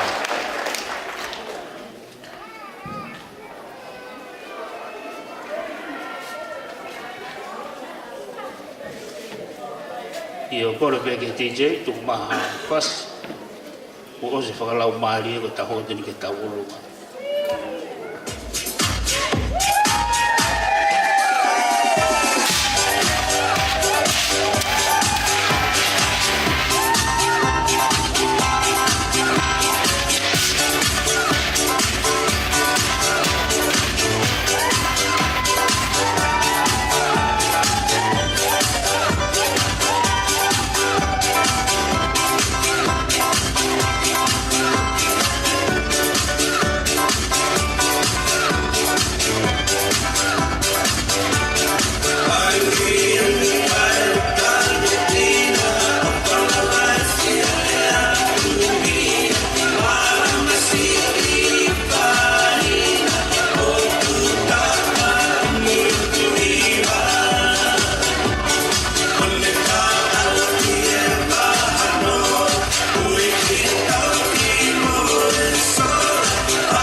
Pito, ko malo ke si mai fae, ko mafana tau feoi, ko na peke mo mea kilalo, ko mo ka tau hoko te tau pulo kalama.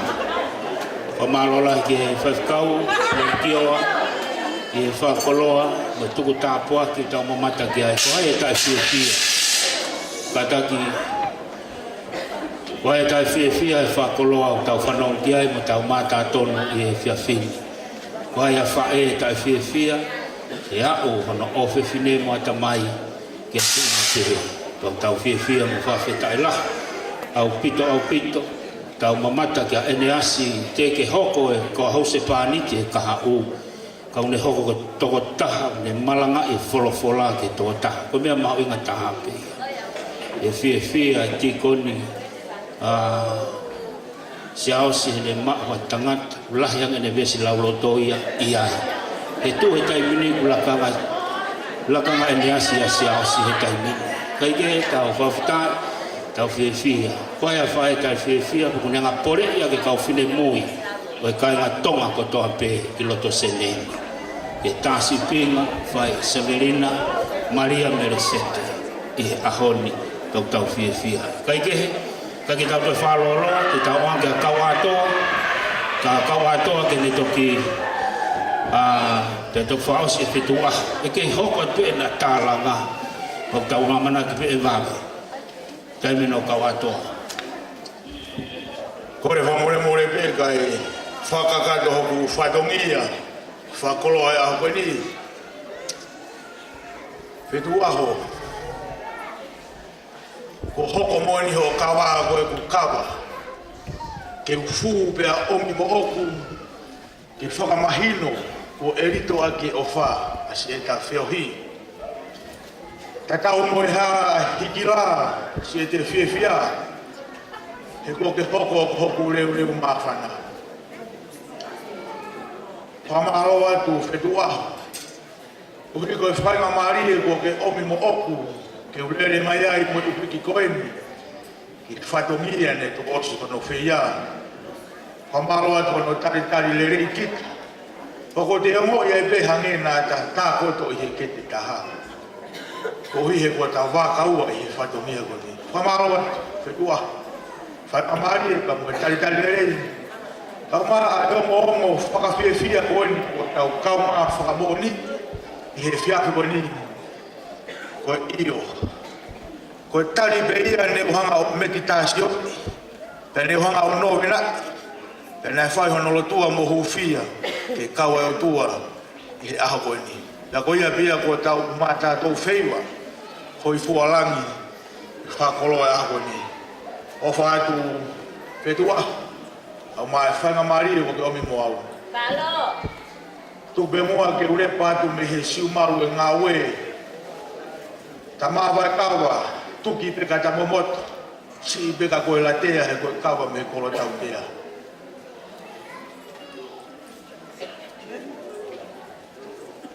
Koe angai aho.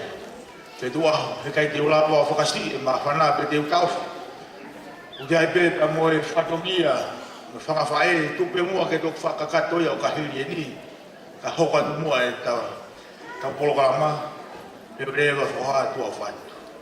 Palo.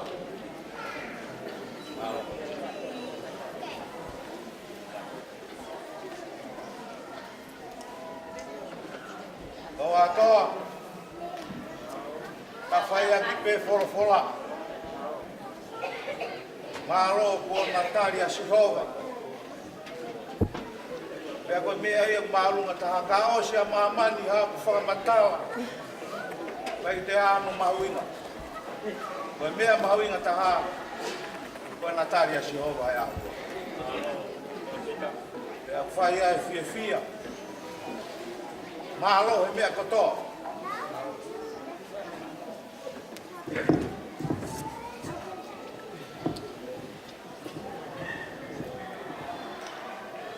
Ta whaia ki ai peia. He kua tali le rei, he onga tamaikini, a Sihova ki he na mo'ui. Noi ngahi lotu, kua kamata aki. Neonga o te kia ke ta ihe ke te taha, ka kua kamata le lei he ahoni. Kua kamata aki a Sihova, ka iaha ta mātuku peia Sihova.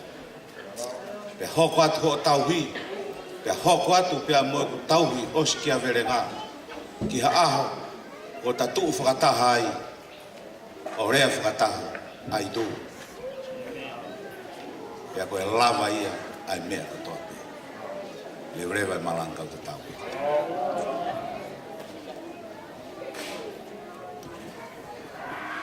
Malo te ke tau whakata a pangai, te tau ange poe ki polokalama no nou pēa singai whae koe a Eneasi, hiri koe te tau tok hoko atu ki ta whaaki koe o Savelina.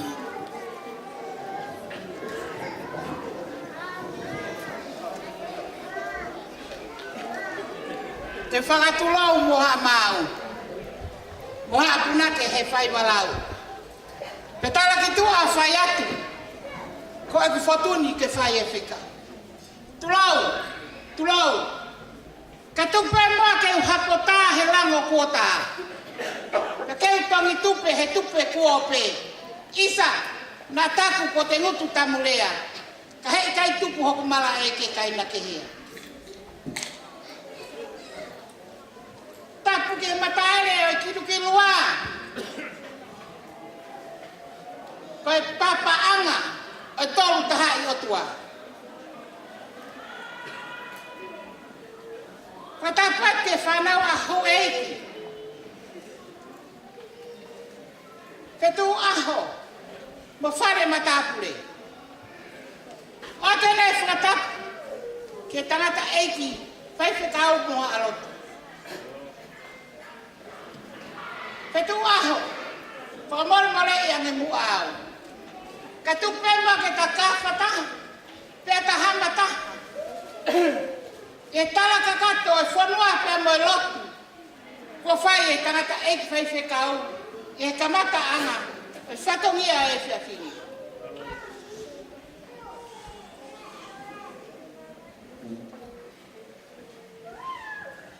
Mōni rea kutaka hota whanua.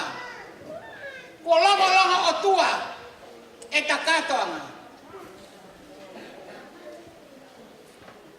Ne unafo pe mo e ku whakaamu, pe moho e ku lotu, pehe ange mai, te whai e whiri kakara, si tamasiko Eneasi, pe ne pakiri mai hamatara i lose, mei haloto whare, o kuulo ai e mama skaina e o tua. Whawhetai, ko tari lotu arangi, ke ki lotu kovi, kua whai. Tupe mua, whetua. Ke ta siri atu, hoku uhinga.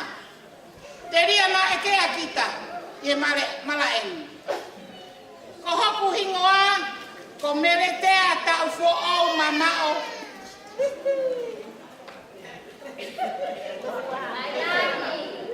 Lere mai, me maka ko Pauline. Fuano hehea. Funga alaki me fut ko holani. Funga utolu isa engaro afe funga e mai ko fa toto. Me fu avava kolongo mo loto. Pe ko hapa funga parangi hapu nei ni o kuoanga maheni ai ko Mary White far away. Niwi ya far away. Tau kione. Tau watu. Tau mai. Tau kitahi. Tau helari. Tau kiuka. Tau hepuha. Fai te atu bei tau mua. Te tau aho. Te koe niu te eku ke fua.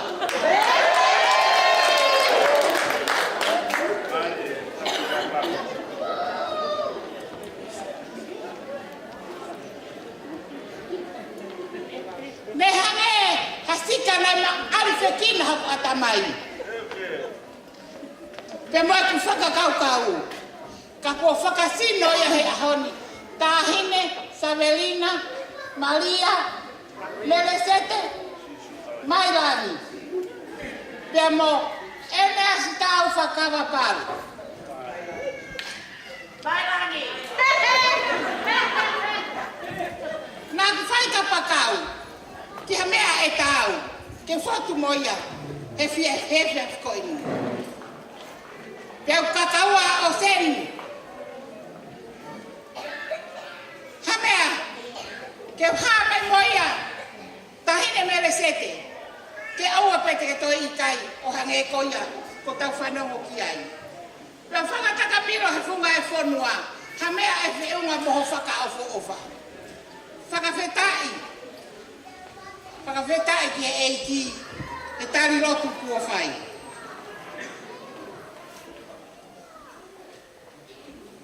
Tuku pe mua.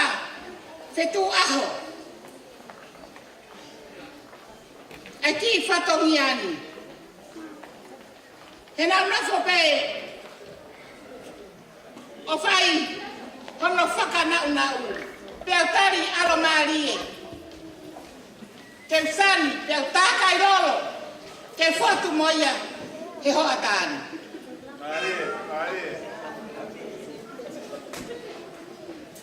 Whakamore more atu ka kui kai ke whiunga. Se whai whatongia. Tari pe mua. E koe whai whatongia e whae masiva. Ka kuho aki. Ai ofa mo onu. Ko whatongia ulu aki.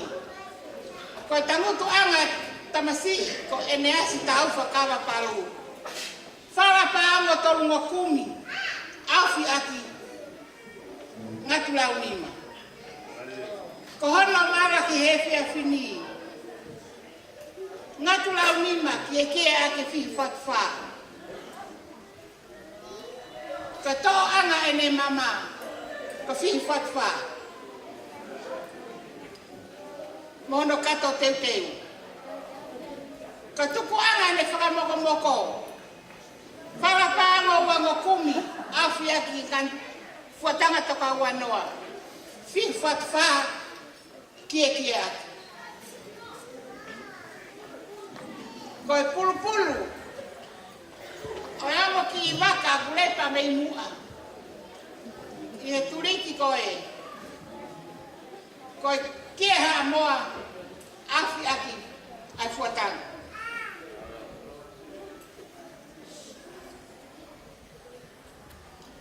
Fetu aho. Pangatanga e se kufatongia.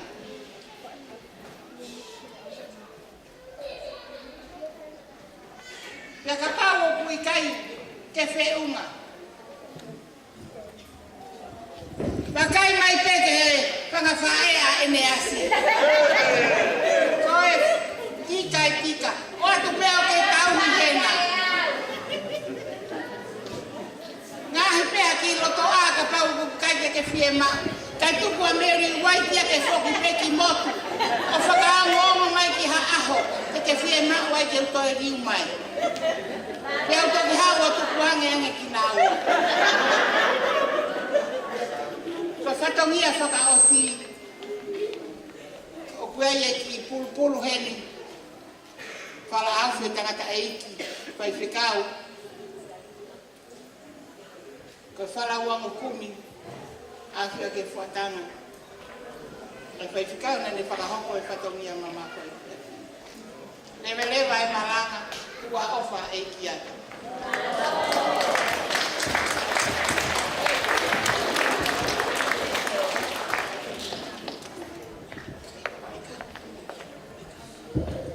Whakamore atu. Koe koloa kotoa moe. Ngahi nau koe ni. Loto lelei pe kainga eiki. O Eneasi Taufa Kavapalu moe ne. Eni tamai mo eni kainga ni whae ke whake atu e mai whae. A Melesete.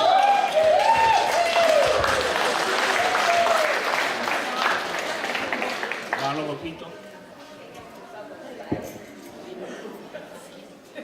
Kai ke malo foki koe whae a sete o Lisa Mailangi. Anai ahi. Ia ko tau whanongo ki ai. Whamalo foka Mary White, New Year Wha Away. Whamalo lahe au pito i he Nere Monkey Wha Away. I tai lahi ki eki. Tau mai pas mai ki he whai ki tau mau whai. I tai lahi ki eki. Whamare bore tu ki a whetua. Kau mā kau atoa. Whamore atu ke ongo whaho eiki o ahona. Ki tahi mai mori e mauluta mo e whapapa tau whiohi. Wa malo atu pa ko whapapa ka kawa atoa ka mawhetu aha. Pehe ke ongo whahu, pehe ke whanau aho eiki. Tau whanongo ke mea koe tau whanongo ki ai. Koe koloa ko toa ia ai whae a Savelina. Kai ke pūre ha taha ki ai. Koe ukoloa koe ni muani ko au ia e pūre ki ai. Koe tau tala ia.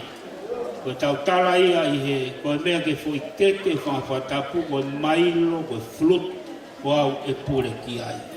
Koe koloa he kai ke ala ha taha ka mea hinehina e hoa. Koe a koe mea pē te tau ngau i ki ai he taimini ai teu mai ai tahina ko Savelina mo ni mai whae. Koe ko kore atu. Nau tolu ko ia, os whaata atu ai o mea ko e ni, ampe ke ongo whahu, pehe ke whaifkau, pehe ke ongo matapure, pe ka vai whewheka, whamore more, koe umea ia e toko e taimini. Kora ta kau whewhine. Kora ta kau whewhine mo haureva ka tau unu he alu e tau taimi. He kake toi tāna ki toa, tai pahu ki toa. Tau ai pe hene ke mamata mai o pe, manatui o mamata mai o pe. Na ke alu ma fukato, e asi ko he whaita. E ma unu au pito au pito au pito. Kore atu, koe tau lai, koe tau mea kone lai pe taimini ke he o pe. Pau inga au pito. Kore atu, koe umea kotone tau whanong ki ai, koe kotoa umea koe ni. Whanong mai a sete pa mo line. Umea kotoa koe mea ia e whae. Tukuia, mo pure peki muhe. Ka kou kore atu, ave pea pāne ono ke tō tāpa mailo ha toko taha. Nā hiki kotoa atu e umea kotoa ke a toko taha. Sio ke ongo whahu. Ongo whahu eni. Kora tupe o te mungaue, tō rewa mea mo whahu, se te manatu e whaifkau, a ana e ahoni, kora tupe.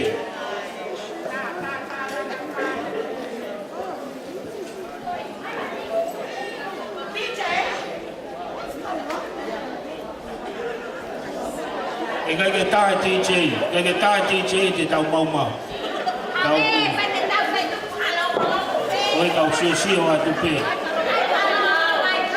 Ai mea whahu, se rewa se te mea ke mea whahu ke whaikau.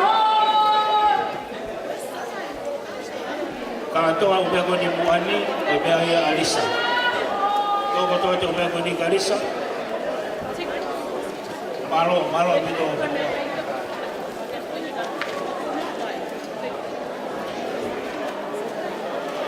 Kora tupe sete a toi tapu pe mua hini ai o matapure. Au ngā pēki he hala whanonga.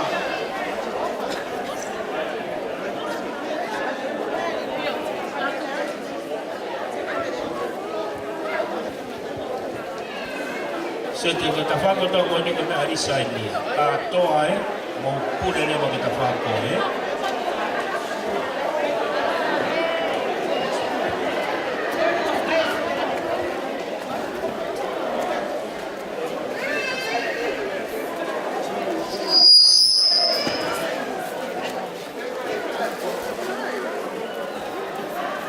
Kata ke mo whahu, whapore pe o te moho haa e a o atupe.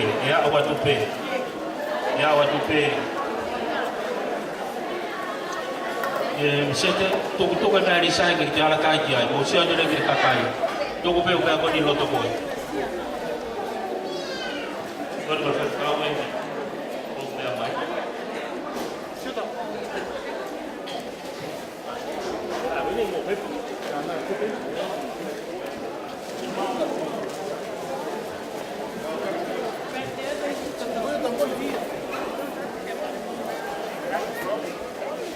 Kore peke a sete si o mo ke tufa whapore more mawinga bino pe tufa e tau.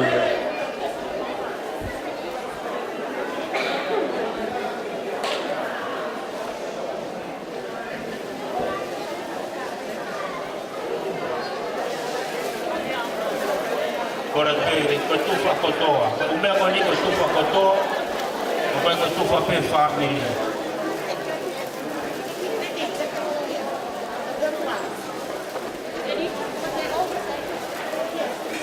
Mau ka pito ko tufa ke ngai te pire, tufa ke ngai te pire ke nau do ki paha ai pe ai.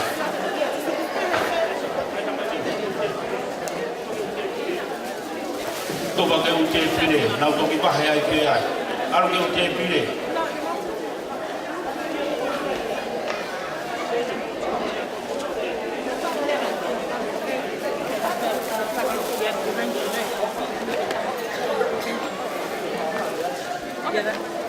Sente mo kata ko siya mo kita pa no no ya e so ma de ko ko ko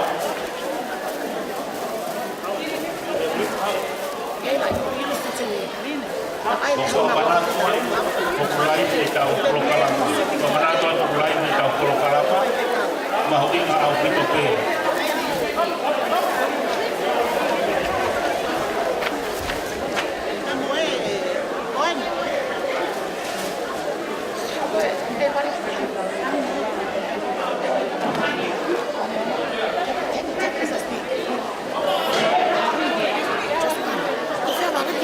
kata ko tufa ko to ke pide tufa ko to ke pide kata ko te pide pe mau ke nau sa te pide ko nai mui I'll tell you when. sa ke te pide Yeah, ko that nai one. mui Stop. No, this one.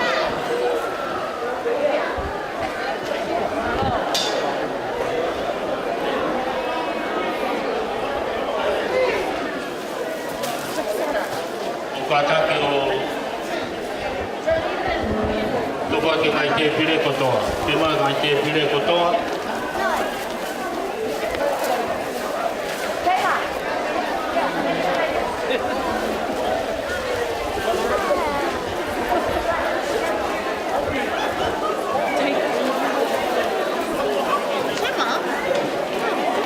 ora ke sausi ta makina ma te puā ko ni ko remore sausi ko pe ai ta makina to te la ka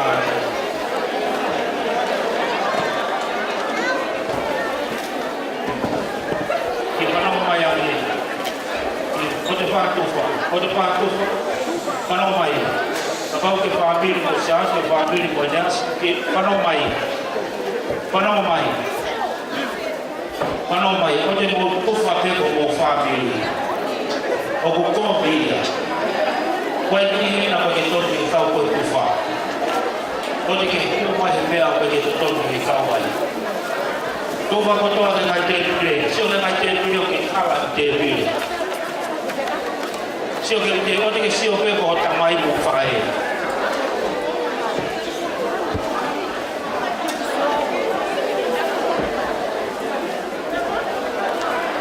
O te ke ufa fili mana ko ta feli.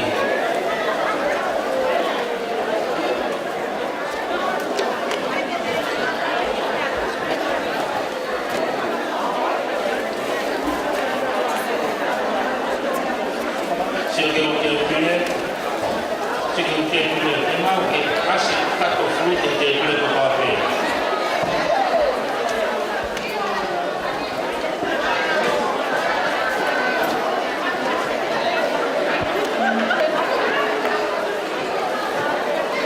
Se ke te pile, to kana ho tu fa ke te o fa ke na ma na to suka.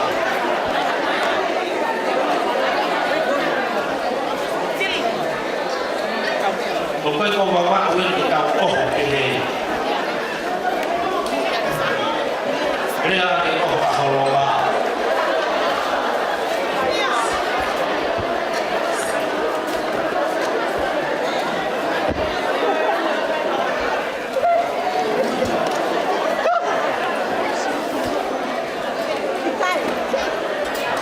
Iki ata oni pa te kia ata ani ata koe. O te ke ma. Iki oni ma.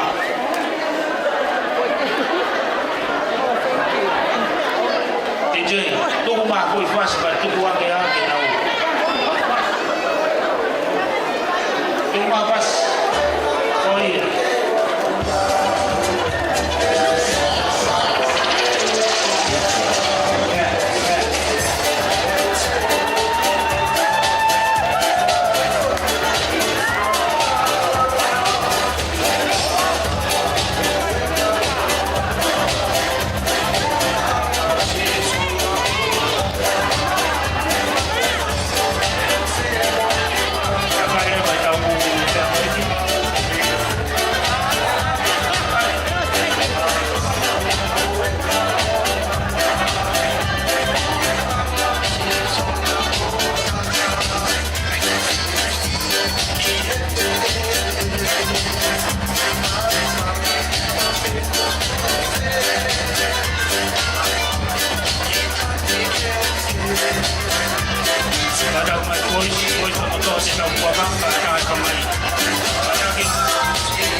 ia ke o ni ma te ia o to me ka ko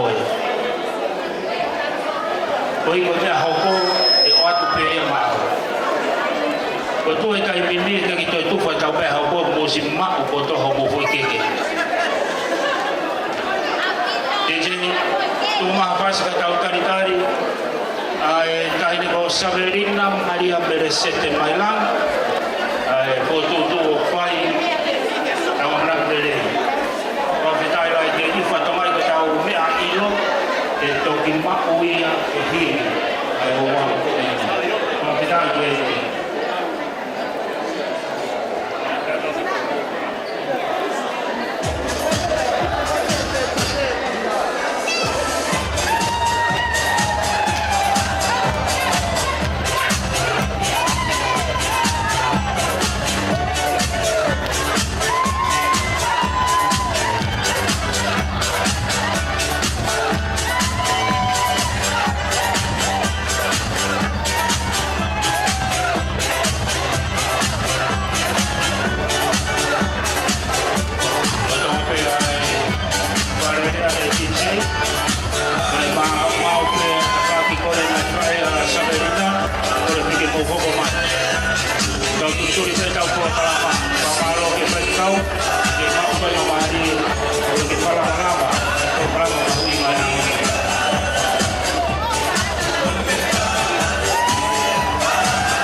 Savelina, pa vitai lai te ki.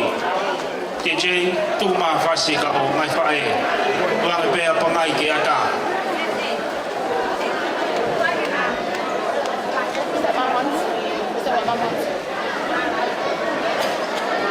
Ka to ko tau pe to ko ni, hiri pe ko ni, tau fo pa ke ma me to ko ni.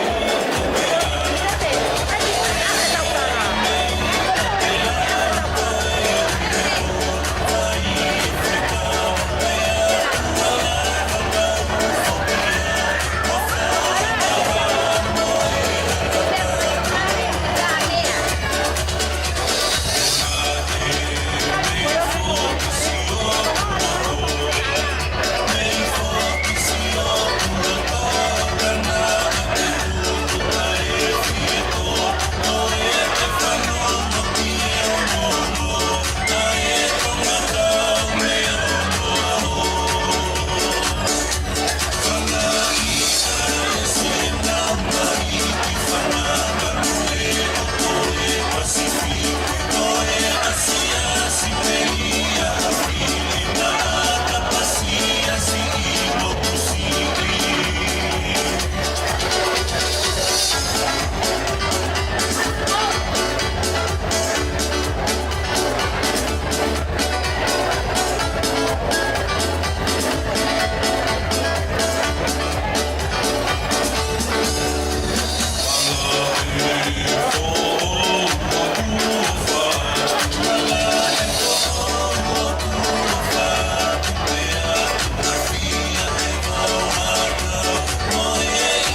tau tui e mawhiwhi, tau raka mai, i whanonga mai ane, whanonga mai e kau matanga. Ko mea koe ni poko, ko ia pēto iai hapea hene te pile, kai ke tuwha atu hao me ai ao. Ko ia whenga rewa ke whamu ame po mea. Ko sio joka te pile ke hape ai, e ke alwatu hao ki mea ingira pene mea au. Ko mea, mone lawa manatu, koe mo kore atu, koe mo ame rewa hao mea, koe awatu hao ki te ramo pene. Koe petai ke eiki, abere vai kiri, mo abere va hopea.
Tuku ai fasa no mukai, tau pahi ai fasa no mukai.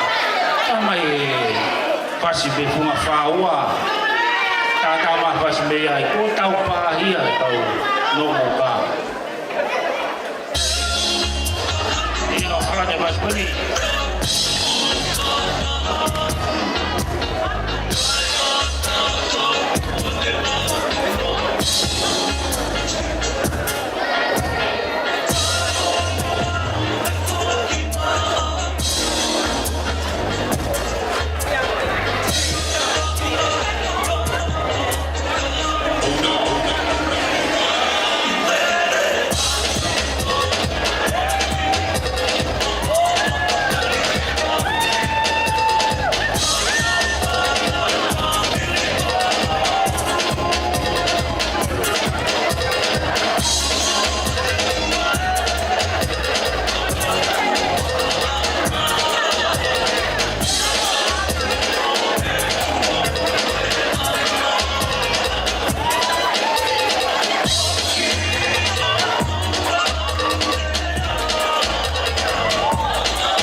Magana mawala ke hei, o te ke whahoko tau katoa ma. Ona mawala ke hei, tau ke he lai, huki tua mo moko ai.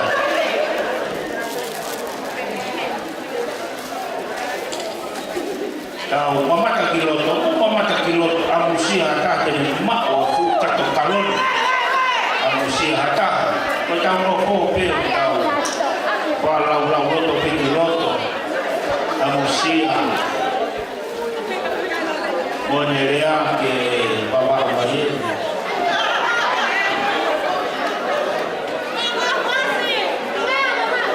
Paketai ke iki. Kalau hiki kama kau mamata kiai ke ngai fae Eneasi. Auna ke ngai fae teni Savelina. Paketai lah ke iki. Kapau pehe ahon. Ua noa e aho pina ngaro kia e o tua. O hai e te Taufa maa whana pa moi whia. Pawhitai lai ke iki. Pawhine ko Moimoi pe mo mau imi hiki mai ni maka e kakita was. Mo mau pe kakita was. TJ, tu maka was. Yo, halo.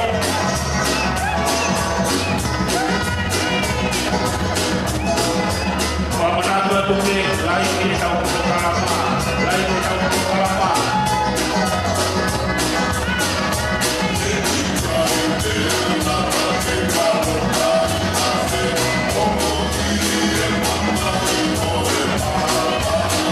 Pamanado kini kini.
tatara kia patongia se mai whaea Savelina ka moa mo family e taira ki malo pita pahiki tama tau sio ma te Taufa ma nau whai o toa hoko e wā leo mo te ke whahoko o se pāni te Moimoi ka me taratara noa pio e aho paha moana fōma te mawhana ake o family tau whawhetaki lahi te DJ tu mai pia hai pas.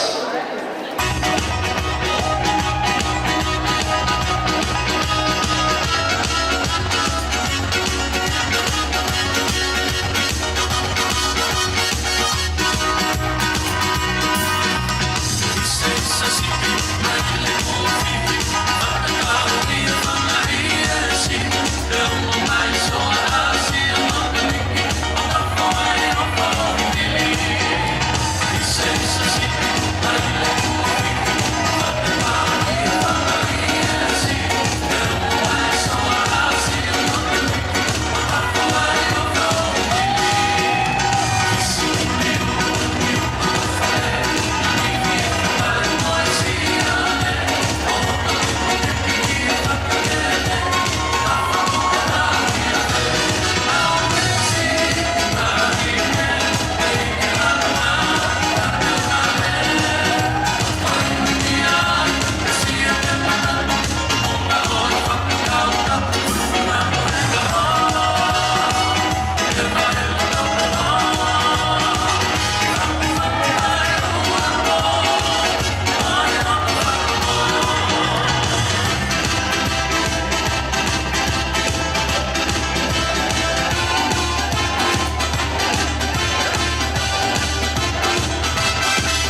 Paula.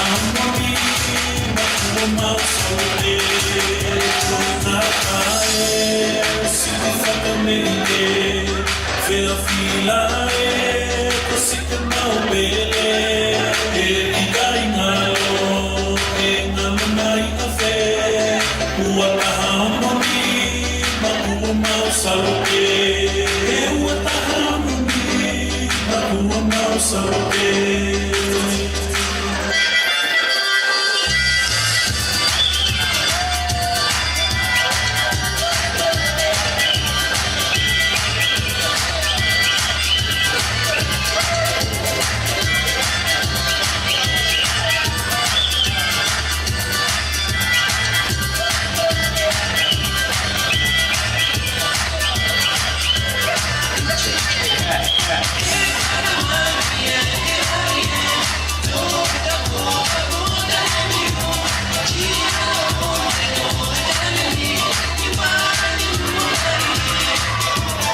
Whawhitai o ka anga.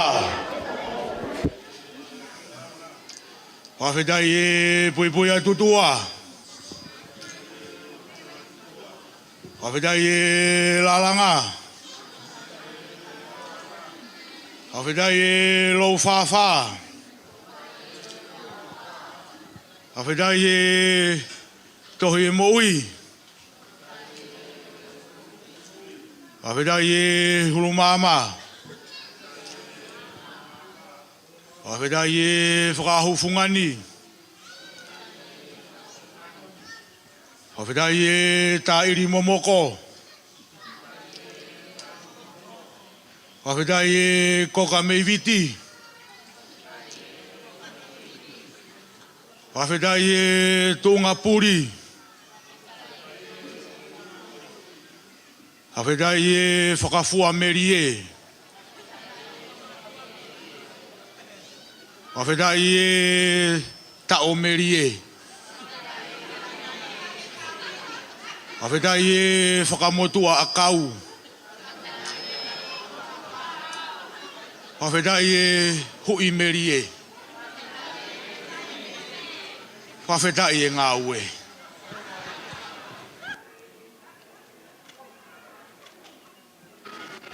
Tapu pia moe e swhi lau lau. Kua tuunga totonu i hono a whioanga. Tapu pia moe ongo se lupi, kuna whakalawa. I he tau kupu o e se lupi Mailangi. Tapu pia moe ngahi palanite. Nau haataka e ngahi whemamenite. Pea tapu e, mo ni kau whakaponga, kotoa, o hawhaka o lunga, he Latu.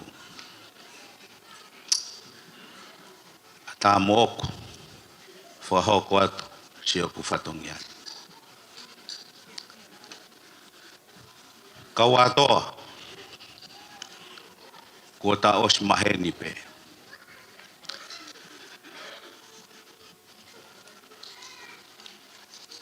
Kai ke utoi he lau, whakamahino atu. Ai ku ware ia tama. Koe whatu esi o ku manawa.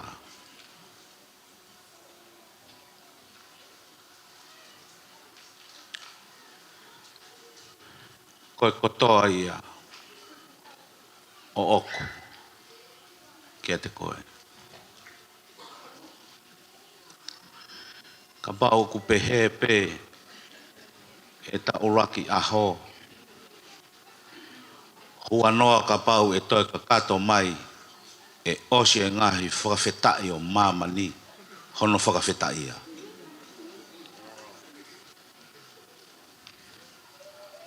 Kau whakamalu atu. I e ngahi whakatapu ko toa pe kua tupu.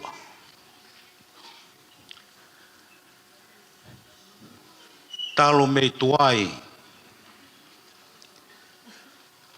I hono tauhi e ki futoa. Pea tupu afa.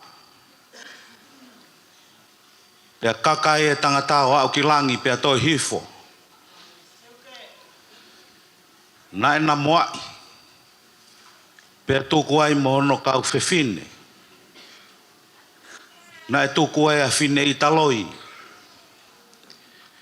Fine panilolo, fine rea hake, fine tuumai, pea mo fine hila ki tapana. Katoe lau ki hono otu sia, ai sia a te volo, ko sia heu lupe, ko sia tuuli ki vai, ko sia a tangata, Ko sia a whanau. Ka koe sia o api. Koutuane. Ka pau teu toe lau ki hono teu. He kai teu toe lave ki ai. Kau atoa. He kua ke lave ho whakamalanga. Na ake a ve ai. Ka pau o ku pehe huni na e tauhi. Pe ka pau o ku pehe mohono ai lolo. Ko hoku whatu ia. Neu tauhi. Pea tauhi ke lelei taha te umalawa. Ke iai ha aho. Ko ne hoko ai. Ko whakafofonga makehe o Sihova. E funga waka ku nei ai. He nau whanawhana ki hono te ringa. Mei he aho uluaki o au ke ahoni. O whakahino hino. I he aho. Ho mawahe.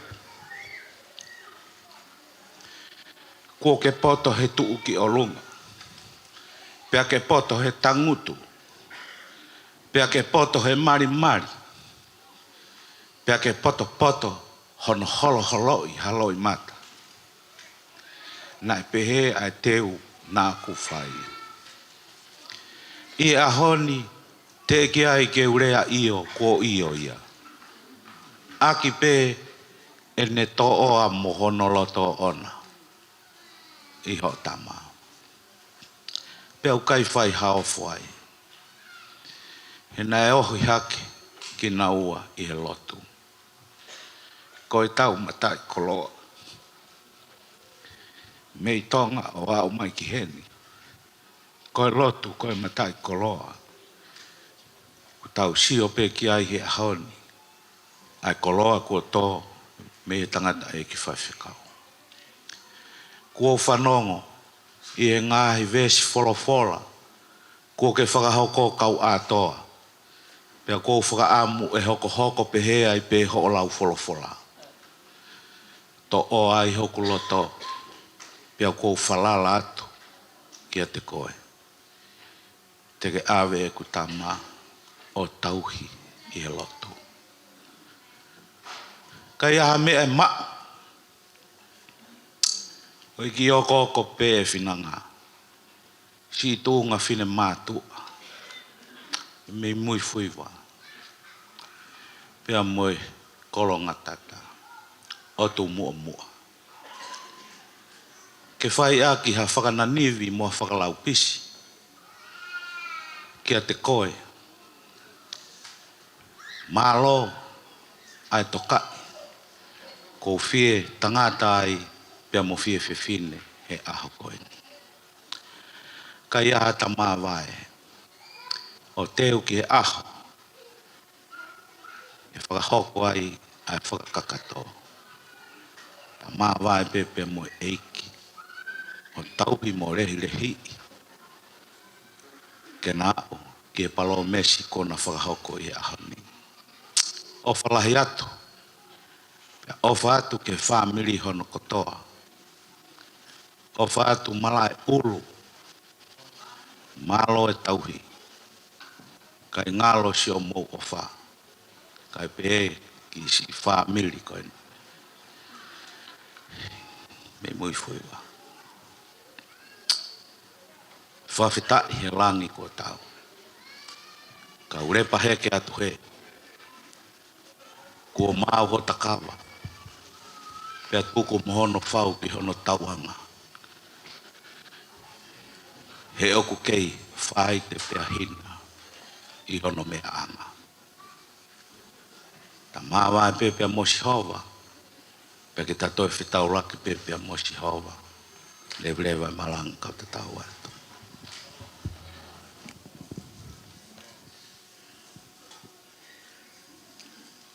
Tulo pepea moe fu kawa urie ne tō malama o riu kawa merie. Ka koe puronga ia ne tatala me whonua loto. Pea ku ne auni kotoa ai whakatapu. tuku mua keu he aki pe ai mu aki keu tari ai whatongia I hoku pangai. Whetu aho. Oi kai te ke tari pe e ku whakahehenga mai I he kamata. Ka kua ke toe ongo sia mai he whiawhini. Ke whai hoku hākia ki I mo hoku lalango. Ko hai tene tae tari. Talu e ku whanongo ko e ku toki sio tonuen. I he taimi o ku tāhuri ai hiku tamore pia mo whine rea hake. Ko whakamo ni he pangai o e aho koe ni. Whakawhetai. He koe o tua ia o e malawa. Ku ne taki mai koe pia ne taki mai au. Whai ai whe wholofolai. Ke tau I kuna I he rea o e mo ui. Māloho ohi tama. Māloho o teu tama. Kai tuku mua ke u whakapapau atu I he aho koe ni. Kai oua ko ta au ki a aho. E sila I mo oni ai. I he au o tua mo tangata. Hei kai hela ho tama. Ia mea. Tuku pe ka au ke u whai hono tauhi. Tuku ka au ke u whai hono rehi I. Tuku ka au ke u hoko atu a ho o whatongia me he ahoni.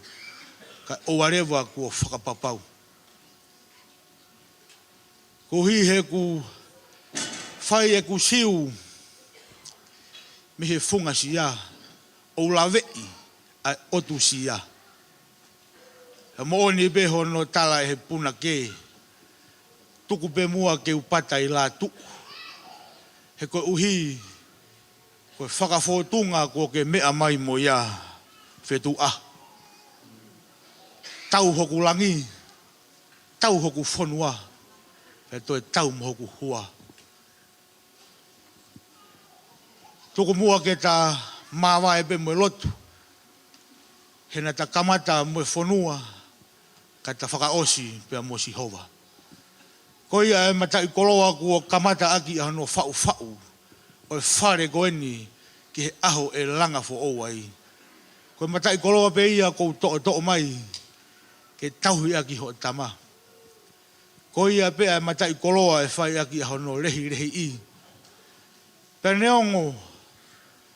Ai u anau meri e goeni ko ke ohi mei mama. Tuku pe mua ke u whakawhetai ki he tae hamai. E tuku pe ke ne ke iau niu. Tuku pe ke ne ke I tataki pe ane pure. I whanonga ko kamata ia I he aho ni. Whamaro atu whetu aho.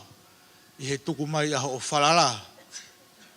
Ke hoko atu ai whatongia koeni ki he taongo uhiki.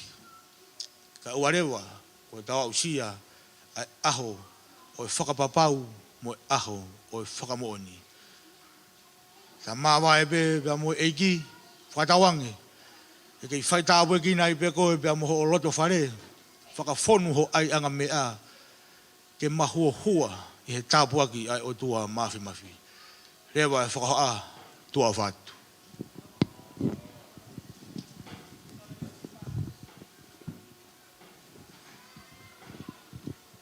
Ufanga atu. Ngai tala whatapu ko o siono au whaki. Tala whatapu kakato e whanua mo lotu. Kai ata mo e whae tua koeni. Ke whakakato e whatongia e aho whakawhofa mo mahu inga koeni. Kawa atoa. Whakamore I ki mau tolu. Ka pau ai ha whakawhea ngai. Kai ke tuha mo wheunga mo ho amanaki. Whikerei pe mei he. Wakai atu. Kia te koe. Ai whae. Ene whiri tonu. Na e whai. Hake I he whanga ko alawhaki he lotu. Tahi ne.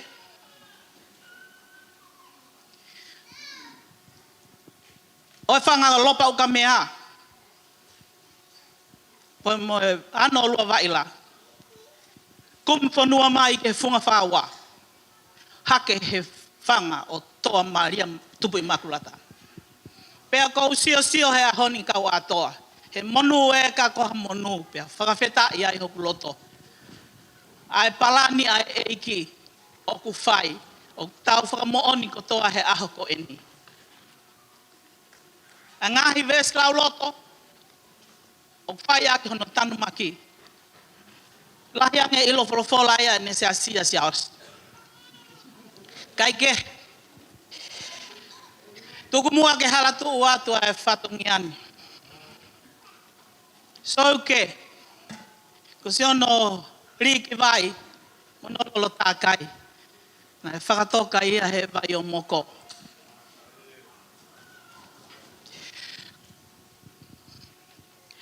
Koe ki tā hine koe ni he ilo ke hongo mātu a moi ki mo a.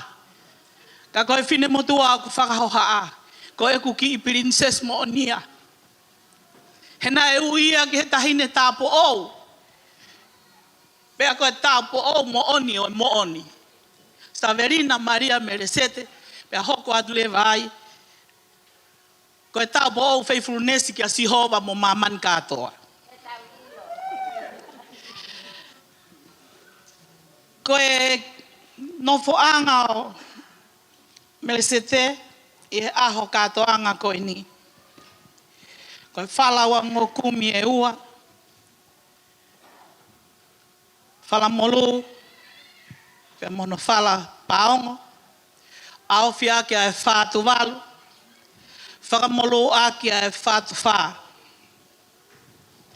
Kono wala whakamau. Ko e whātu walu, kie a kia ai whihu whatwha.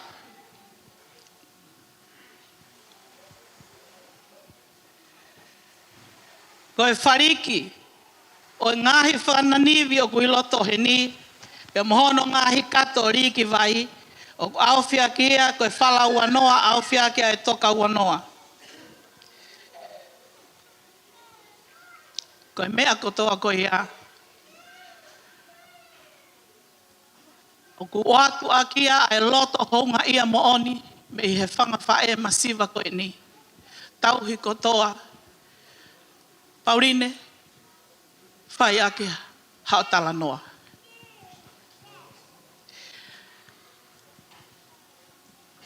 Kawatoa, koe tonu ho whiri.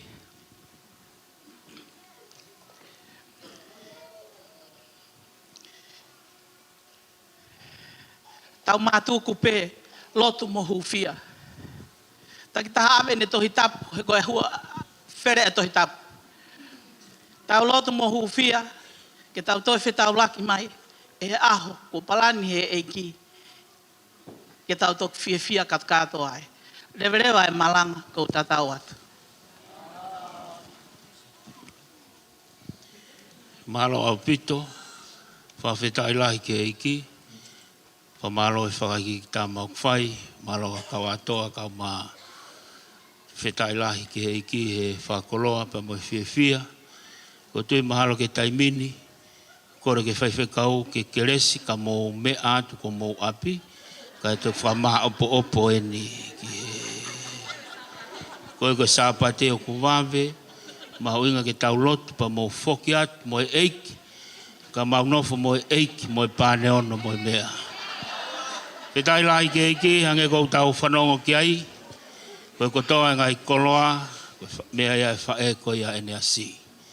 Koe kou kore atu, te tau toi whaipe mea ta tau. Ka koe hui, na ustalatu koe ngai te pire ko, uwai ha mea, ke toi tuwha atu ha mea. Puka toi taimini os kotoa u te pire, o si ave kotoa ho mo u mea. Koe whamure more, kau whiwhine, mo kātaki o mo mea mai kou kore atu. He huafa o kalaisi. Tufa, whai to tonu, pia whai maa. O te ke tufa koe ko whamiri. O ku mea mai he o pē, pia nau sio mai ke tau ngāue, tau whai. Sio ke whupane ono, me mei tolu ngō fulu tupu. Mahalo nā mao peha whewhine taha pāne ono whā penima. po kore atu huafa sisu kalais na pekia he kolosi ni hanga to e tawanga hala pe fa tau ataina tau tol me fili mana ko ka ve fine mo me mai ka tau po kore atu ko fangi tunga mama ko eni he kai ke ala ki ai hata fangi tunga mama ko eni pe amo ngahi me ko to ko ke ngata pe he u me ko ki muito fatuia e ave ki foa ke whakalotu ia ka foa u doi tapu ko ini aru e ki foa katoa ke nao ofa mai ao tokanga ke he lotu mo mea kawe fine kata mai kawe fine me i loto foa pe ke ka mo mea mai ka matareva hono whamore more ko ongo whahu ko e whaiwhikau e aho ongo matapure pe ka vai whewheko aire vai taimin o te tūtoko lahi mai hau pea kau fine to rewa mea ongo whahu tau kamata pe ai ongo whahu pe ke whaiwhikau e aho ni lesa to mai ongo whahu ame ongo whahu whaiwhikau e pai aho ni o te moto e tūtoko lahi mai ka o rewa ke mau e mea koe ni o na ke ala ke li ki oa Pabore more ongo whahu ame rewa mea ongo whahu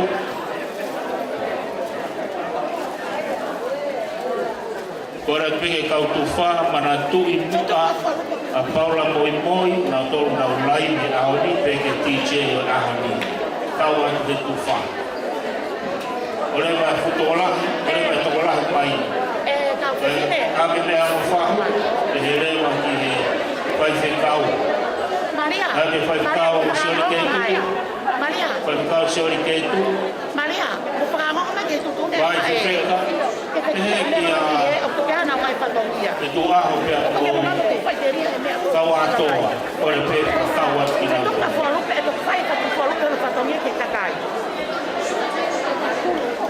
toka nga iane kone kosipe pea pa aveleva ke te pile kotoa pea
Kalau kalama utoi te Taufa i he no Tonga te whapea tokoni. Te marono e Taufa.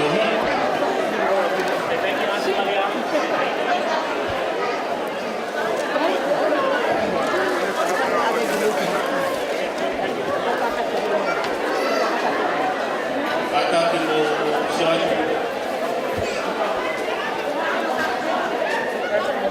Kata mai o matau. Kata mai o hema o manatu i family o Melesete Mailangi no Eneasi. Kata timo sirai ke tapaka hema o alukiai.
ia kau no moka, ia kau mo kau no moka. O kuwa ki ta waka he wa. To si ba ki mo kau kai kai. Al kau foa mo sia ke si mea mai kai nga koe. O alu ki ai. O alu ki ai. Pai pa ma mo to suka kai pai mai. O kata ko tu fa ki family koe. O ngau e.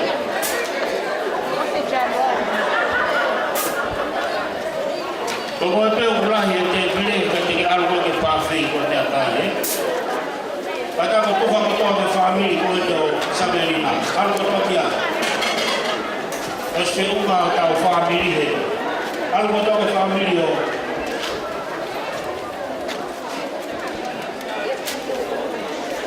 Algo to ke family Savelina. Ana tu ia e lai, Paula Moimoi ko ka pia pe TJ. Kau tu ko TJ. Ni to tanto o fast ko de ma ko ni.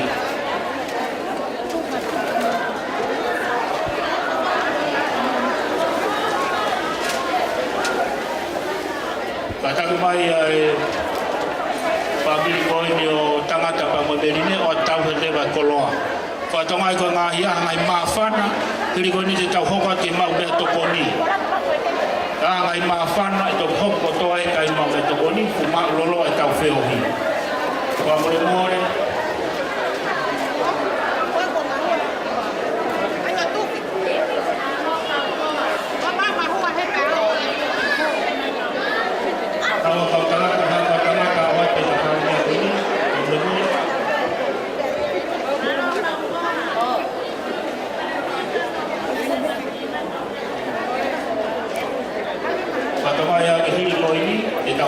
Tau ke to koni. O mau lo be a he a oi ta mai ta kai fa kau. E ni mo fa ho na ho.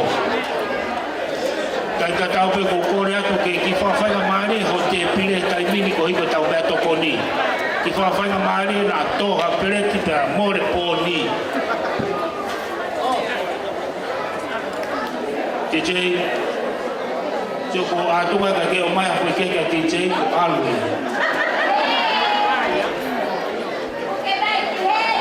Vai a porque que é DJ. Vai ficar aí mais direitinho.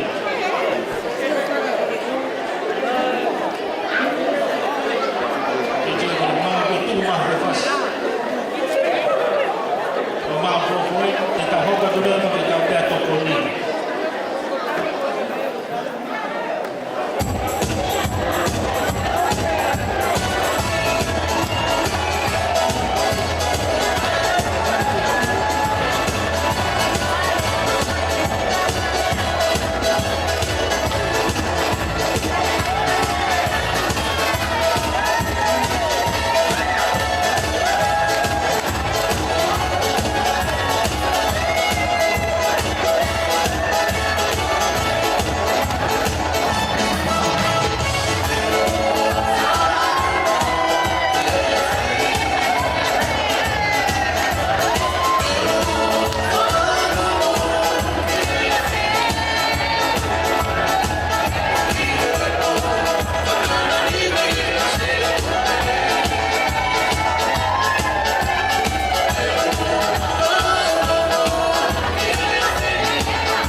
Barcelona. Pili pe ko etapa ki pe tau me to koni. Ora tu pe fa more ngahi foi keke fono u te pili to reva ave ke me alele. Ko ka tau ko ka ke ma me to koni. To reva ka ta u te pili. Ka ta o te ke falala ki ataha ke ne ave ho mea e ko ho ma vai e pe ho mea. O te ke falala ki a tope ko ave ke me alele. Na tui. O na ospeni ko tau pousi ko ena ne to o fuui na tuko e turi ki. Pato mai ange patata mo te pire ka tau hopa ke tau mau mea tokoni. Mau e ngau pito. Ke mau mea tokoni nei. Ange pe ko ia ko whaho patu ka piai hangahi. Atalu ma mawhana ka whio e whai ko tau i heni no tona. E tau mau mea tokoni. Ko kore ke ko whamiri ka pau iai ha mawhana ka pau i kari sai ku hiri me tau mau mea tokoni. Ke to whawhe pia tau e le whamaapo ko whio whakoloa. Tau kuite tau tuku pia ki aho. Tau whoki ko tau wahi api te o dewa lau tapu. Kau pekai lah ki malo api ko na pe ke tau i whalongolong i whange ka tau rotu kata ke tau rotu whamore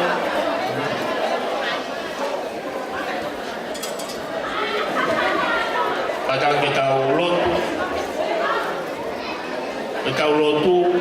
Talango kile ka ke a o siofio mo bea ka ke kui ko.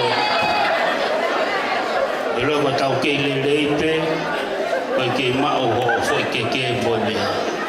Ka ke ka aha ke kupuria ko ne ko bia tau ka to. Ka fe tai la ke ki ko le pe ke tau lotu ka hui ma pe ve se taha I he fa koloa mo fia ko ku ngau e tu ki mo a ke lau pia malo he o tua ke tala e ngahi ofa ki a te ao e tau kotoa.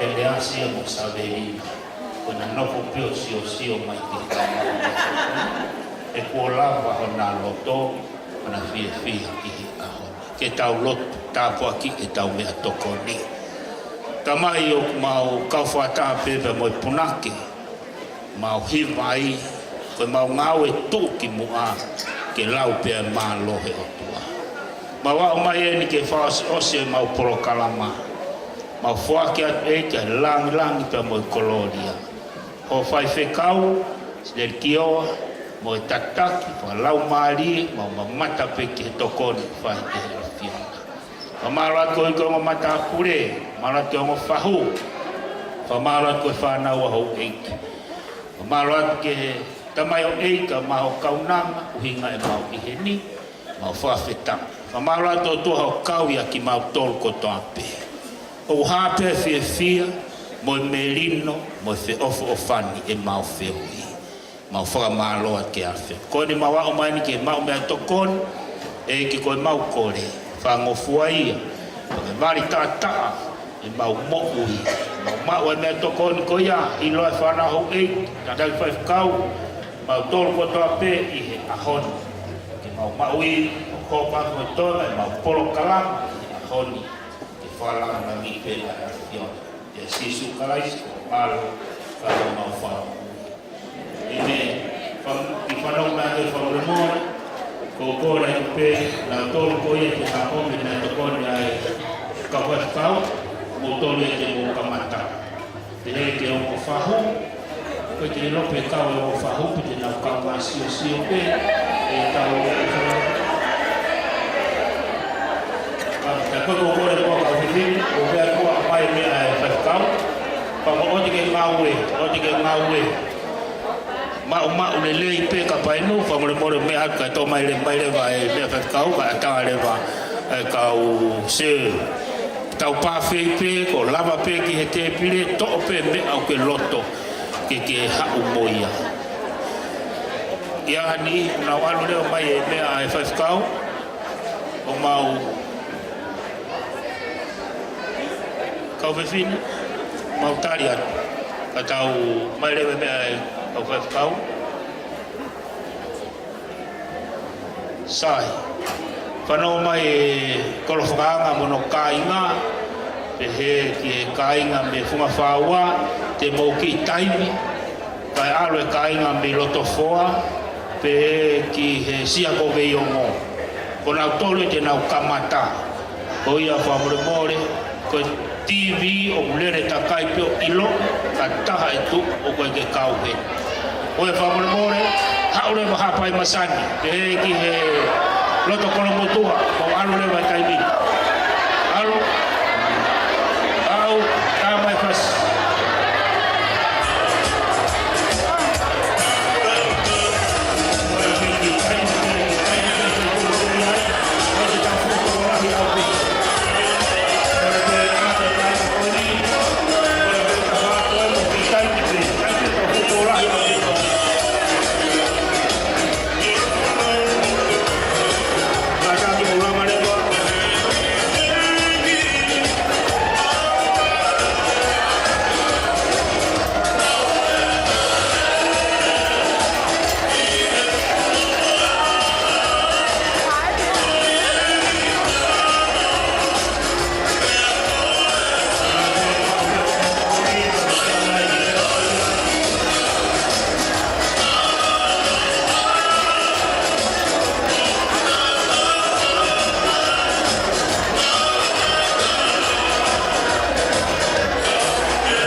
Paula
pe me to oni la mo mai ni o e aka e whakakato e tau koro karapa mo e taro ma whana e kai na pe me langa ko pauri ne roto fua hapa e masana na te te mai ili te ngai tai si te hen tau pamata rewa e tau ia ngai taro ma whana kona te ke whetu tak mai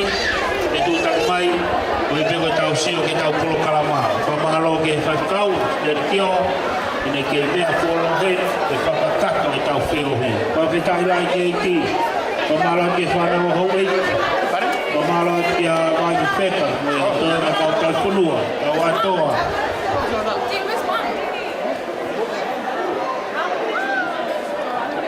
family hau e ngai family whita pe mo Eneasi pe Savelina ko lama mai kau lo tama tau me tokoni ko ra na tuta ko lama mai ai mo ta amo inista pa kai ki ko ra ki family ko Savelina family ko Eneasi lo tama tau tari ki mau me tokoni lama mai mo ai mo inista pe tai la ki Pamaloat ke si kai fofongai fae te ke ngai tamai pamaloat ke kai nga Tonga ko to ape mo lava mai he ahon tau kau he fia tau sio mata to feiva ke mau o toa me fa malu te tau tolu ki he fia mau pe o me to koni fa me more ke lava mai ke o me ama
se untuk Moimoi Tuanga tu Taufa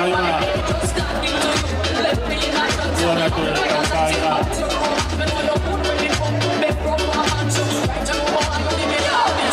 Since I met you, my whole life has changed. Since I met you, my whole life has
Sampai kami di sini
pai ka kita ai whate te mawhana, ko whaosi pia e tau polokalama i kia whina.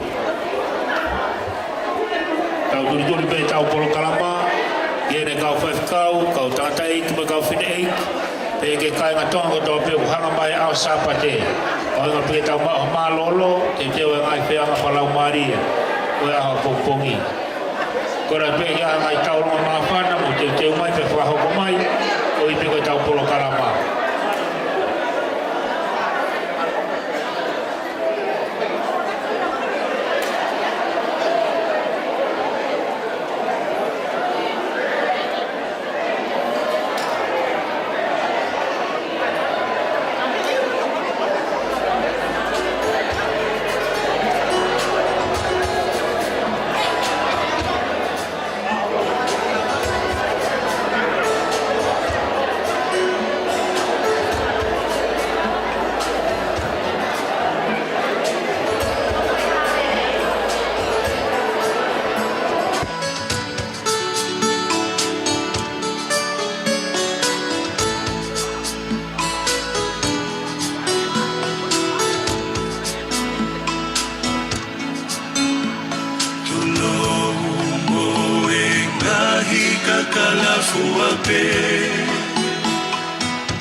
Ke whanga maare pēr teu, whawhi atu mai whami, pao kwa ke ongo ke whi maari he ulo aki. Kora peke ke lava mai, waunga peke tau whoki pa me apini, tau whi maari he kotoa.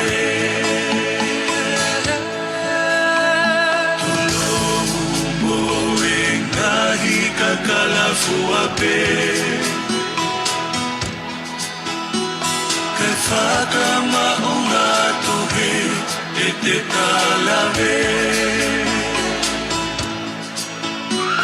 Ki hoto ka hoa o tu whahi aki e pole pole Ilo he tonga kotoa Ilo I he fo I kolote Kuoka pa puna e I kale hau e ata Tangi tangi tangi e fo I malau o e ta aki mo e ata O tumbo o mua na aloki he lomo lomo o e hau E whaka me I te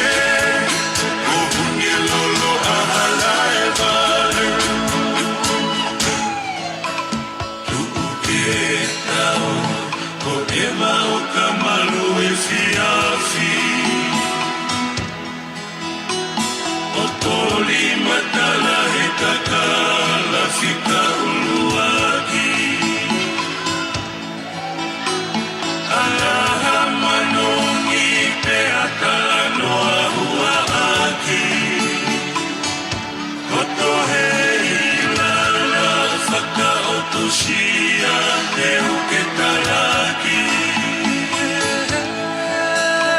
Tuke tau o ewa o kamaru e fiafi Kore peke kau se, patanga u toi sipe.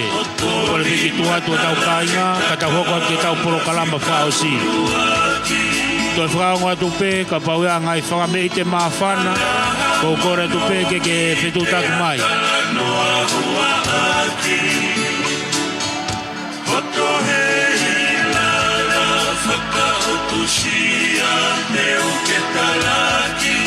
Patanga e ngoi kainga pe me maka ko pauline na u te mai na u talonga mawhana. Kapawa ke te talonga mawhana ko ne hiri pe ko ia ko whaosi ia ai whiohi o e ahoni. Otumbo o mua na aloki he lomo lomo o e hau E whaka me I te o hungi lolo ahala e vale Kuoka pa puna e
mawhana e tau whio hi.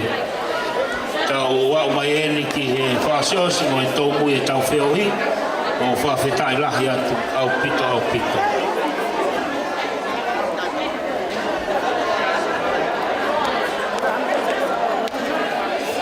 Ko ia e hawani, ke tau hoka tulewa, ke tau polokalama whaosi. Ko tau ai ongo whaamiri, tau whiawhia ke i hene a e whaifkau, te he ke whanawa hawai, te he ke si tau whanua. Ai o te tau he, te tau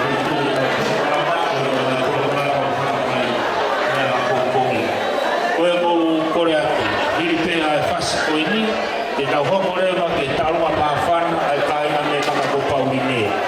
Kore atu, papata ke toi aha ai talua mawhana, kone hiri pē koia ai talua e kāinga me kama ko pauri ne, ko whawhiri rewa ai whawhikau, yeri kioa, kene whaiha whamau po, mo kerese tau whiohi, pēha tau toki hoko hoko atoa kia nau tolu, o unau nofu iheni. Koia ini pe koe ni e fas koe ni ko whawhere ma kainga me maa ko paurine i nau whae nau talua maa whana. Iri koe au koe te akai whendu tatu mai e tau whawhere ma whaifutau ma ana tō e tā poake honi e ne whao maa pomo mo kerese e tau whiohi. Koe ko kore atu ka Eneasi ta mo Savelina, ko whea Eneasi. Eneasi Taufa Mailangi. Eneasi, te mai Eneasi ke leo mo te ke whakahoko, ko se pari, ko wai kau tonu ke tamutu mau pia Eneasi i hene. Tonu peke i hene. Peke tonu ia ke toi alu holo. Ko skamata e neri ake ngai mea ko toa pia nge koe kolofola e aho ni. Pangalo ngaloki ai ane afi. Ke mau ke tuange ia. Leo mo te ke whahoko a ko silaki ake kolofola ko whe aho whinangalo ki ai o tua. Ko whe kainga whoa. Sio koe hoko peta masike kainga whoa. Whaka mo meu alu tae puaki, tae mahima.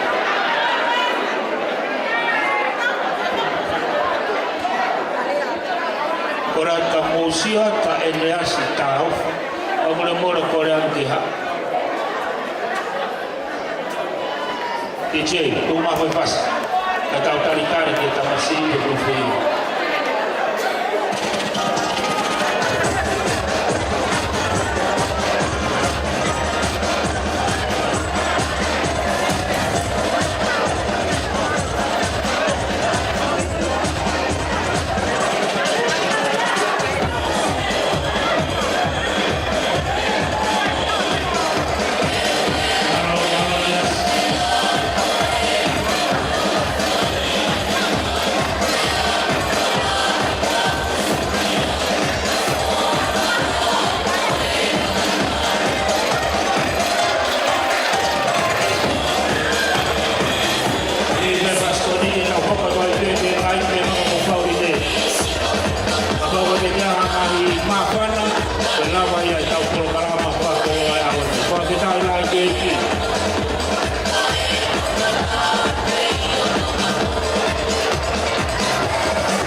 tosi pe a ka te kai ai te ka ko whakaonga. Ka pau ke te ia kaunga ma whai. Lawa ine tau porokala, a whiwhia, kina ngaro ke kua tau hiri te ahora. Hiri pe koni, ka pēranga te whawhetu tak mai, e whawhere na whaikau, e whamaa pōpu, e tau porokala ma ihe ahone. Malo. Tulou, whatapi o tua. Nai o nai palan mo whotutu e ahon, i tau ieri ai o whiwhia. Whatapi whaiwhekau, tau maha, tau la ei. Whatapi o tamai ko o na ahon. Whapeta i eiki o molotu, tau whiwhia ai ahon. Koe ki whatongia koe ni, o kou laki hao whau ki whatongia, koe lere mane ka aruma a whoa. Ka kou kore o Moimoi mai ka keu ki lea, kou hinga, e kou takai wharau ki no muka. Ya koe ai, tahine risa, kou kore atu risa ke ke mea magieno, o maua te kisila ia me vahe matau ini, o ta whikawaki ai, e taraki kospeki. Koe a risa kou kore ki ke tatak Moimoi. Kawa mai o maua te kisila koe ni, kai toko ami ke kaufoa, ke hoko a te mantau o lunga. Kai kia ha mea e mau kisa koe. Honga ia pe.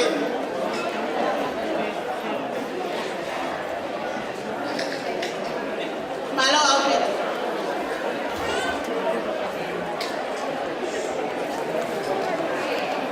Tapu ki e kua mafu. Ko manualu i kātua o ea koe. Tapu atu ki e tatai whaifukau. Io a mua whaifukau.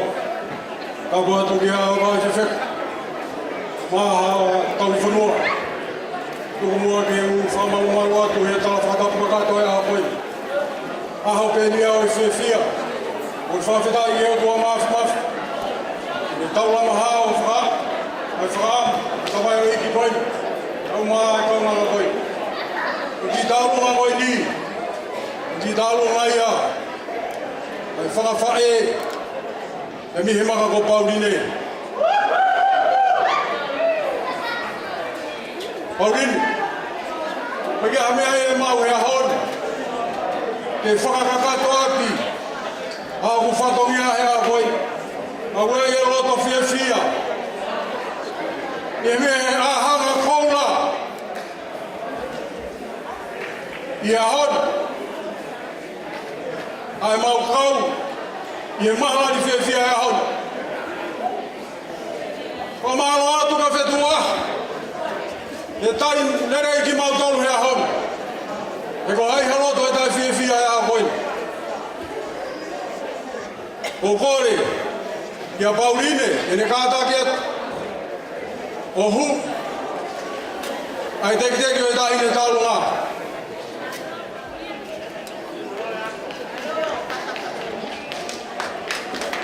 Ka koe whae ia, a Eneasi, o ni hui ai pāre koe ni he hau. Aurine, me ka mea ma, tō atu. E whakamahi, o kei tū mea e kunga whare koe. E wea i e manatu e ahonu. I tau whanga kui, nā nau nofo whio whawhani. Kai whawheta, o ki tau ai o ta kei whanonga, i e mamani koe.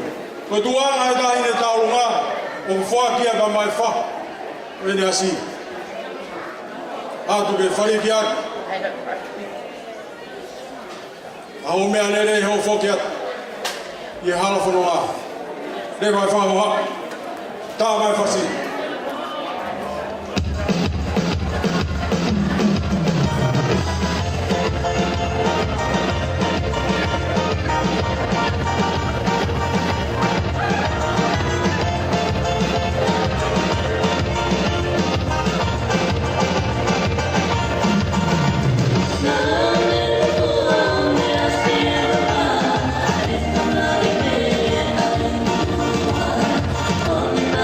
Yeah.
Paro pito, Afrika ila ki.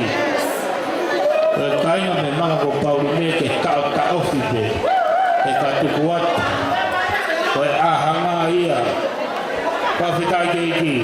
Ko malo ke feskau, ko malo ke kainga ko toa o faya Eneasi, malo faya kitama mo fala. Ko ia ko tau mo fa osi faya tu e kainga me loto kolo motua.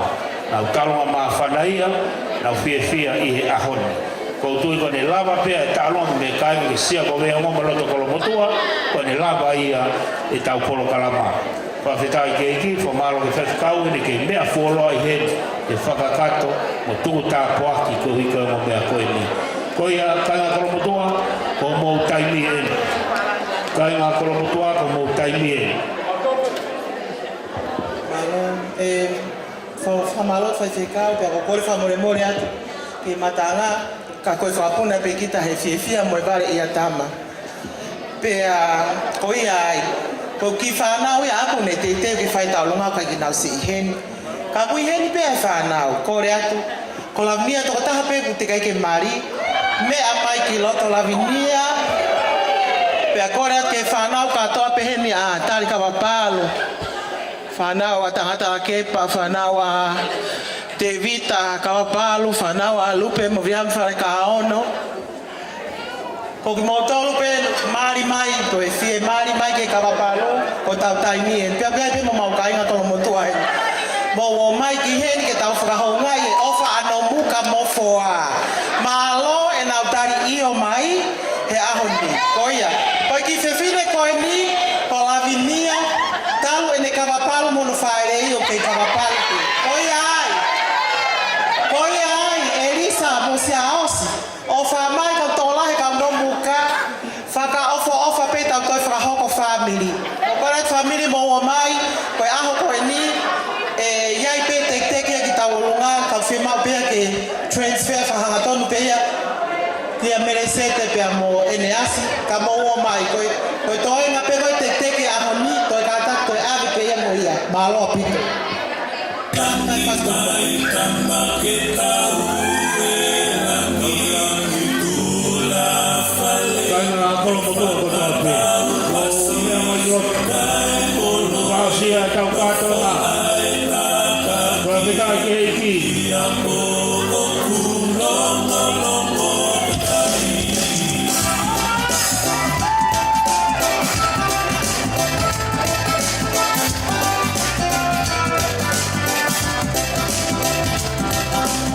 Kwa maite kwa hauseni kwa lama ya tau polo kalama ya aoni. Kwa kita keiki. Roto toko marofa o mo taimi eni. Kwa kita keiki.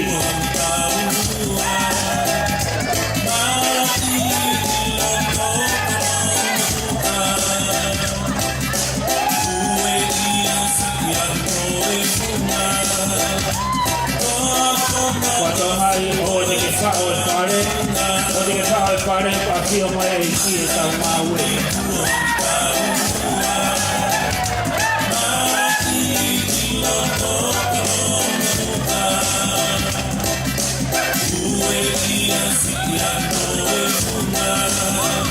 wa beta ki tau ma pasio pa to mai honi quando mai vuoi fare le tue cose per Savelina e Latu quando mai vuoi fare le tue cose guardi per Savelina e Latu dai dai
ia rita.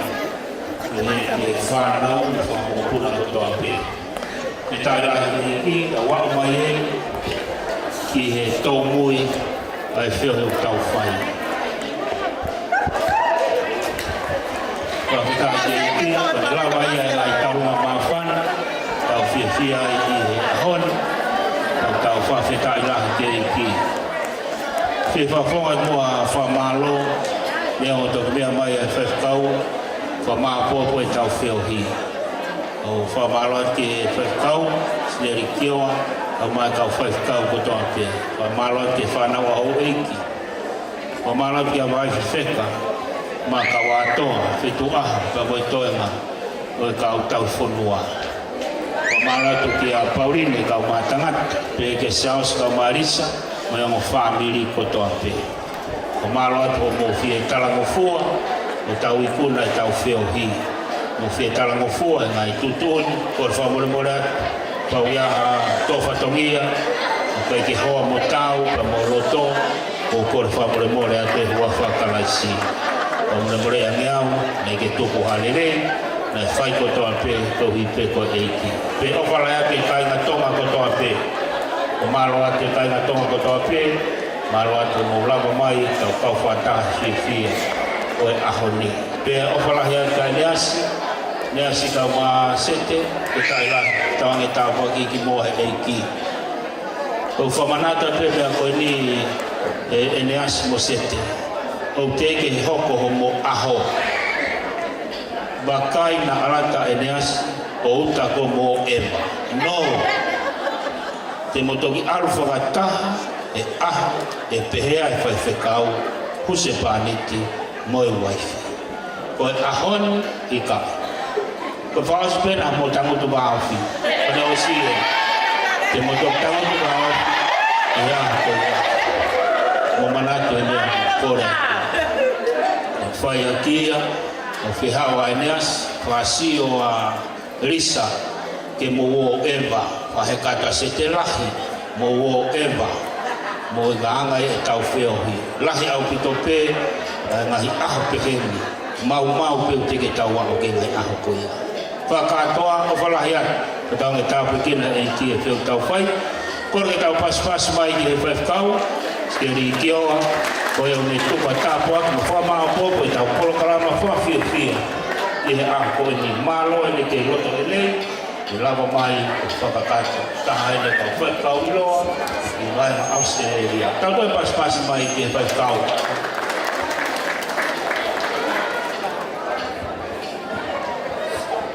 Kore peke ufangati whatapu ko sa noa whaki. Ka kou, kore po ke tau pas mai tau whaiwhikau ke tau MC. Ure hanga lotua, pe tau lotua. Ai honi, pea ko tau lawa i kakato. Tau pe tau langi, pe po melie, pe tau kawa. Ko ki kore pe po memore, i tu mai pe whalongo. Ko tau loto e ni ka whai ka tau toko ni longo ai pe mo tau matu. Kore whau memoret, please give me an opportunity to bring this festivity into an end by acknowledging that God is good. We prayed at the beginning that we can enjoy, and at this very end we are still tasting and know that the Lord is very, very good. Oye, ko whamaro lahi atu. Ange whamalo whaiwhakau, hei o te whalo loa. Melesete, mawhaka Eneasi, whamalo atu. O mo whakaukau ki mo whio whaaki, ke mo mai ai ngahi whamiri koene. O pukepuki ki tau dolo i Tonga, e he ngahi potutahi. E koe ane o tau nomuka, mo whoa, tonga tapu, eiki, kau maa, Vava, o ni o mo e ua. Kau tau au sia i he honi, ai langi ia, ai o tua ko tuka tonga ki langi. Pea tu whaholo mai ei, i whare o hau moe fō, o weiki. Ka maa whoke kau matapule, pai whewheka. Kau atoa, ka maa whoki, whitu aho, mo tolu ko tau penga i whamiri. Tōna mo ni, o tau whelawe ko tau penga. Hanga hanga tamai koe ni, o toi tau mai ke tau toi vau fiang ke tau nofu whāmu. Koia, ai ke te whaloloa, koe whamaloa te lawa whatunia. Koe, mea huk tau hanga ki mua, koe tau hanga ki aho mali. Ai koe toka ki whaithat tau, Eneasi, Melesete, ko pai ame te kore ki moa, ia mahope homo teunga, te teunga angi be ai tātaa tau iko Jesu Christ. Ke tau toi whakataha mai i he kahau, o toi lahi hake tau whiwhia. Koe tau himitu whake. Himi koe ni ke tau honfuruma nima e himi, e uspela koe vese ua. Ko tau teunga eni, o tau tāke ai ke aho mari. Si so, ko tātaa, te moanga tonu, ko teunga pe ia, te matamata lele.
Gracious God, our loving Heavenly Father, you provide for us love, you provide for us material things, you provide for us your Son, Jesus Christ, came and lived our lives, died our death, rose again, gave us your Holy Spirit to enjoy every moment of our lives.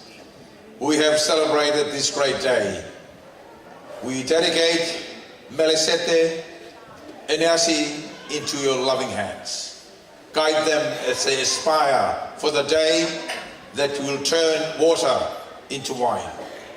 O tua mau lea whakataha pa moe sāme, si iso he whotu he tokoman, masani hake he mea furipe. Toki tumu ho a whei tau lalo, a si o whaanga a hoklau mani.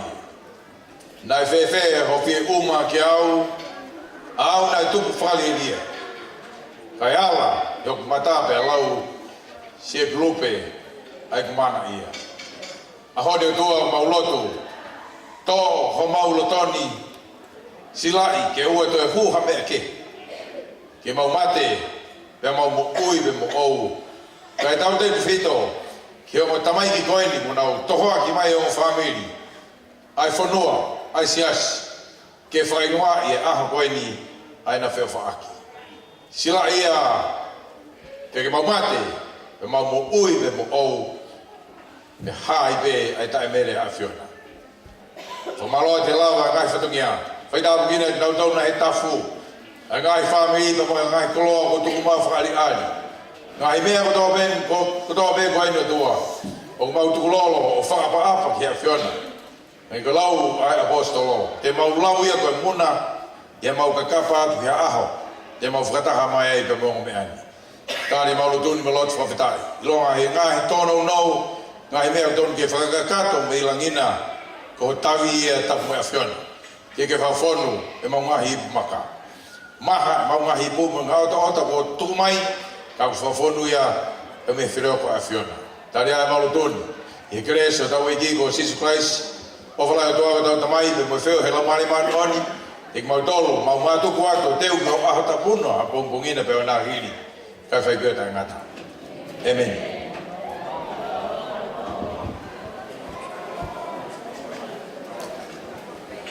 Kore mua ki tau whai a pas paus, koi whakoloa whai a kau, o mo whamili pe tau Eneasi i he aho.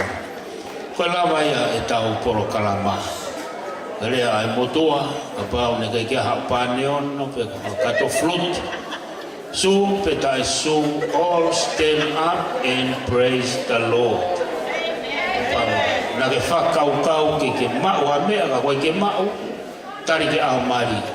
Tari au mari na mao ai hao mea. Whakatoa, o whalahi atu e wawhakalaisi, mo mea ke lotu a pompong. Lau ma peo mo wholofola pe wha lotu whami. O whalahi atu, mo mea atua. E te tungu mātau whasi.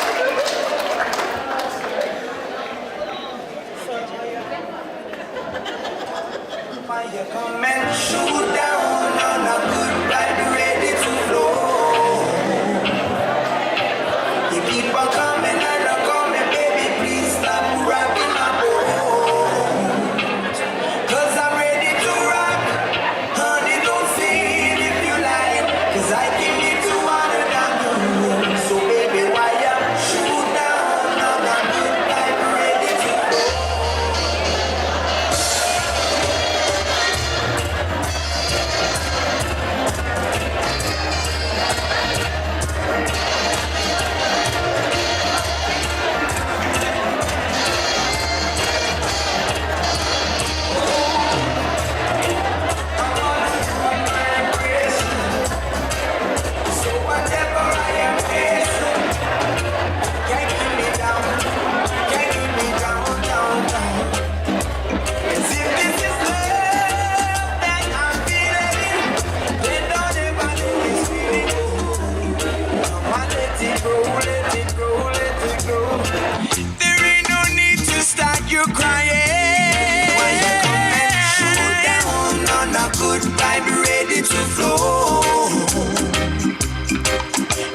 Coming and I'm coming, baby, please stop rocking my boat. Cause I'm ready to rock, honey, don't say it if you're lying. Cause I came here to water down your road. So baby, why you shoot down on a good time, ready to flow. Cause I'm ready to flow, ready to flow.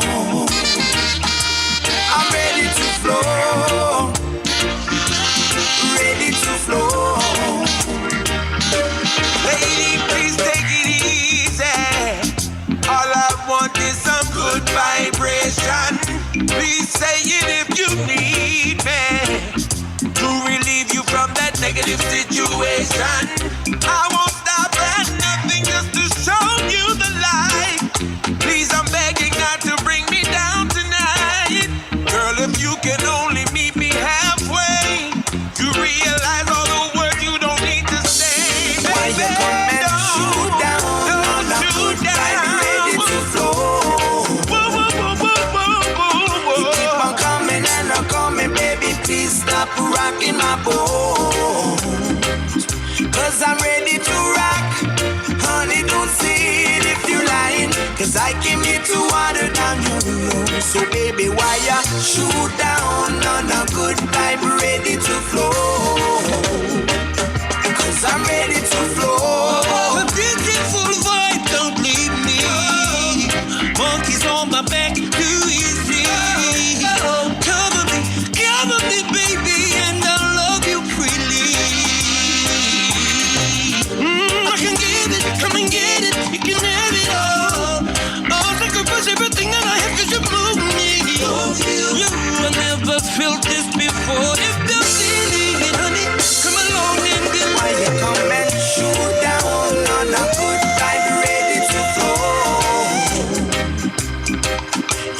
on coming and I'm coming, baby, please stop rocking my boat. Cause I'm ready to rock. Honey, don't say it if you're lying, cause I came here to water down your road. So baby, why ya shoot down on a good time, ready to flow? Cause I'm ready to flow. Ready to flow. I'm ready to flow. Ready to flow. Why you come and shoot down on a good vibe, ready to flow? You keep on coming and I'm coming, baby.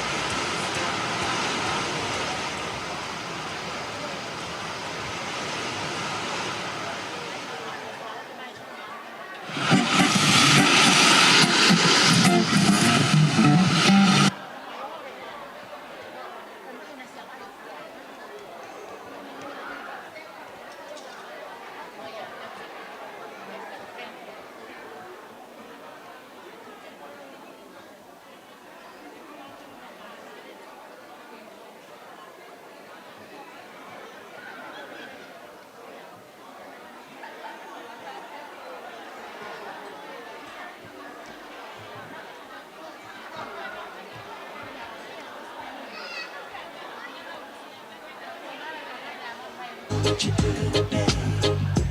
I know what you do, babe. I know what you do.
Quiero separarme de ti, ni siquiera un momento. No quiero perder el tiempo. Sabes que te quiero a morir, que no soy de aspavientos, que me gusta lento. Ay, llévame despacio, que no hay prisa, que dejando en mi camisa una ruta de besos que me lleva al mismo cielo. Ay, pégate sin miedo, con malicia, lléname de tu sonrisa el corazón, al ritmo de tu cuerpo lento. Dame lento así con todo sentimiento. Ven pa' venir, no me dejes lento. Cierra los ojos y vivamos el momento. Baila conmigo hasta que vea salir el sol. Señoras y señores, Llamando a todos los peleadores, la gente lo pidió, hula hoop, hula hula hoop, hula hula hoop, hula cintura dura dura hula hoop, hula hula hoop, hula hula hoop, hula cintura y nos fuimos hula hoop, hula hula hoop, hula hula hoop. 1, 2, 1, 2.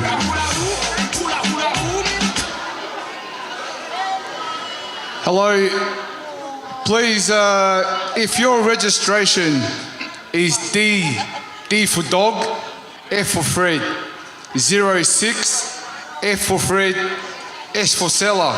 Kataki, me mai vavita hake ka paka, wait your car, you're blocking a lot of other cars. Yeah. And the tow truck will be here in 10 minutes. Yep.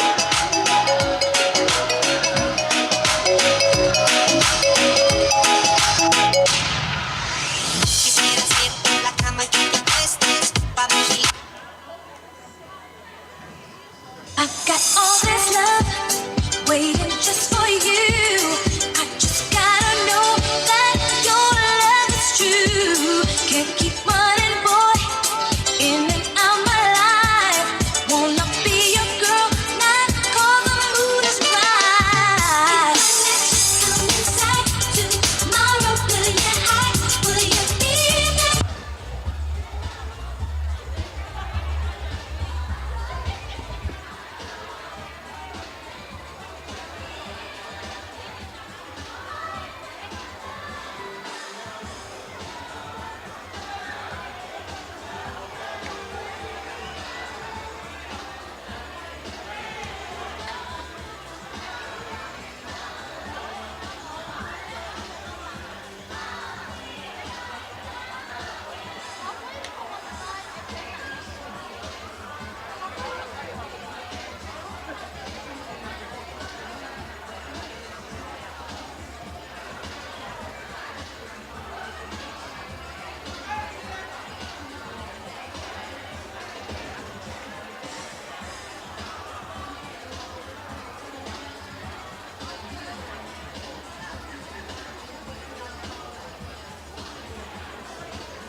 Umbrella, I'm just saying happy.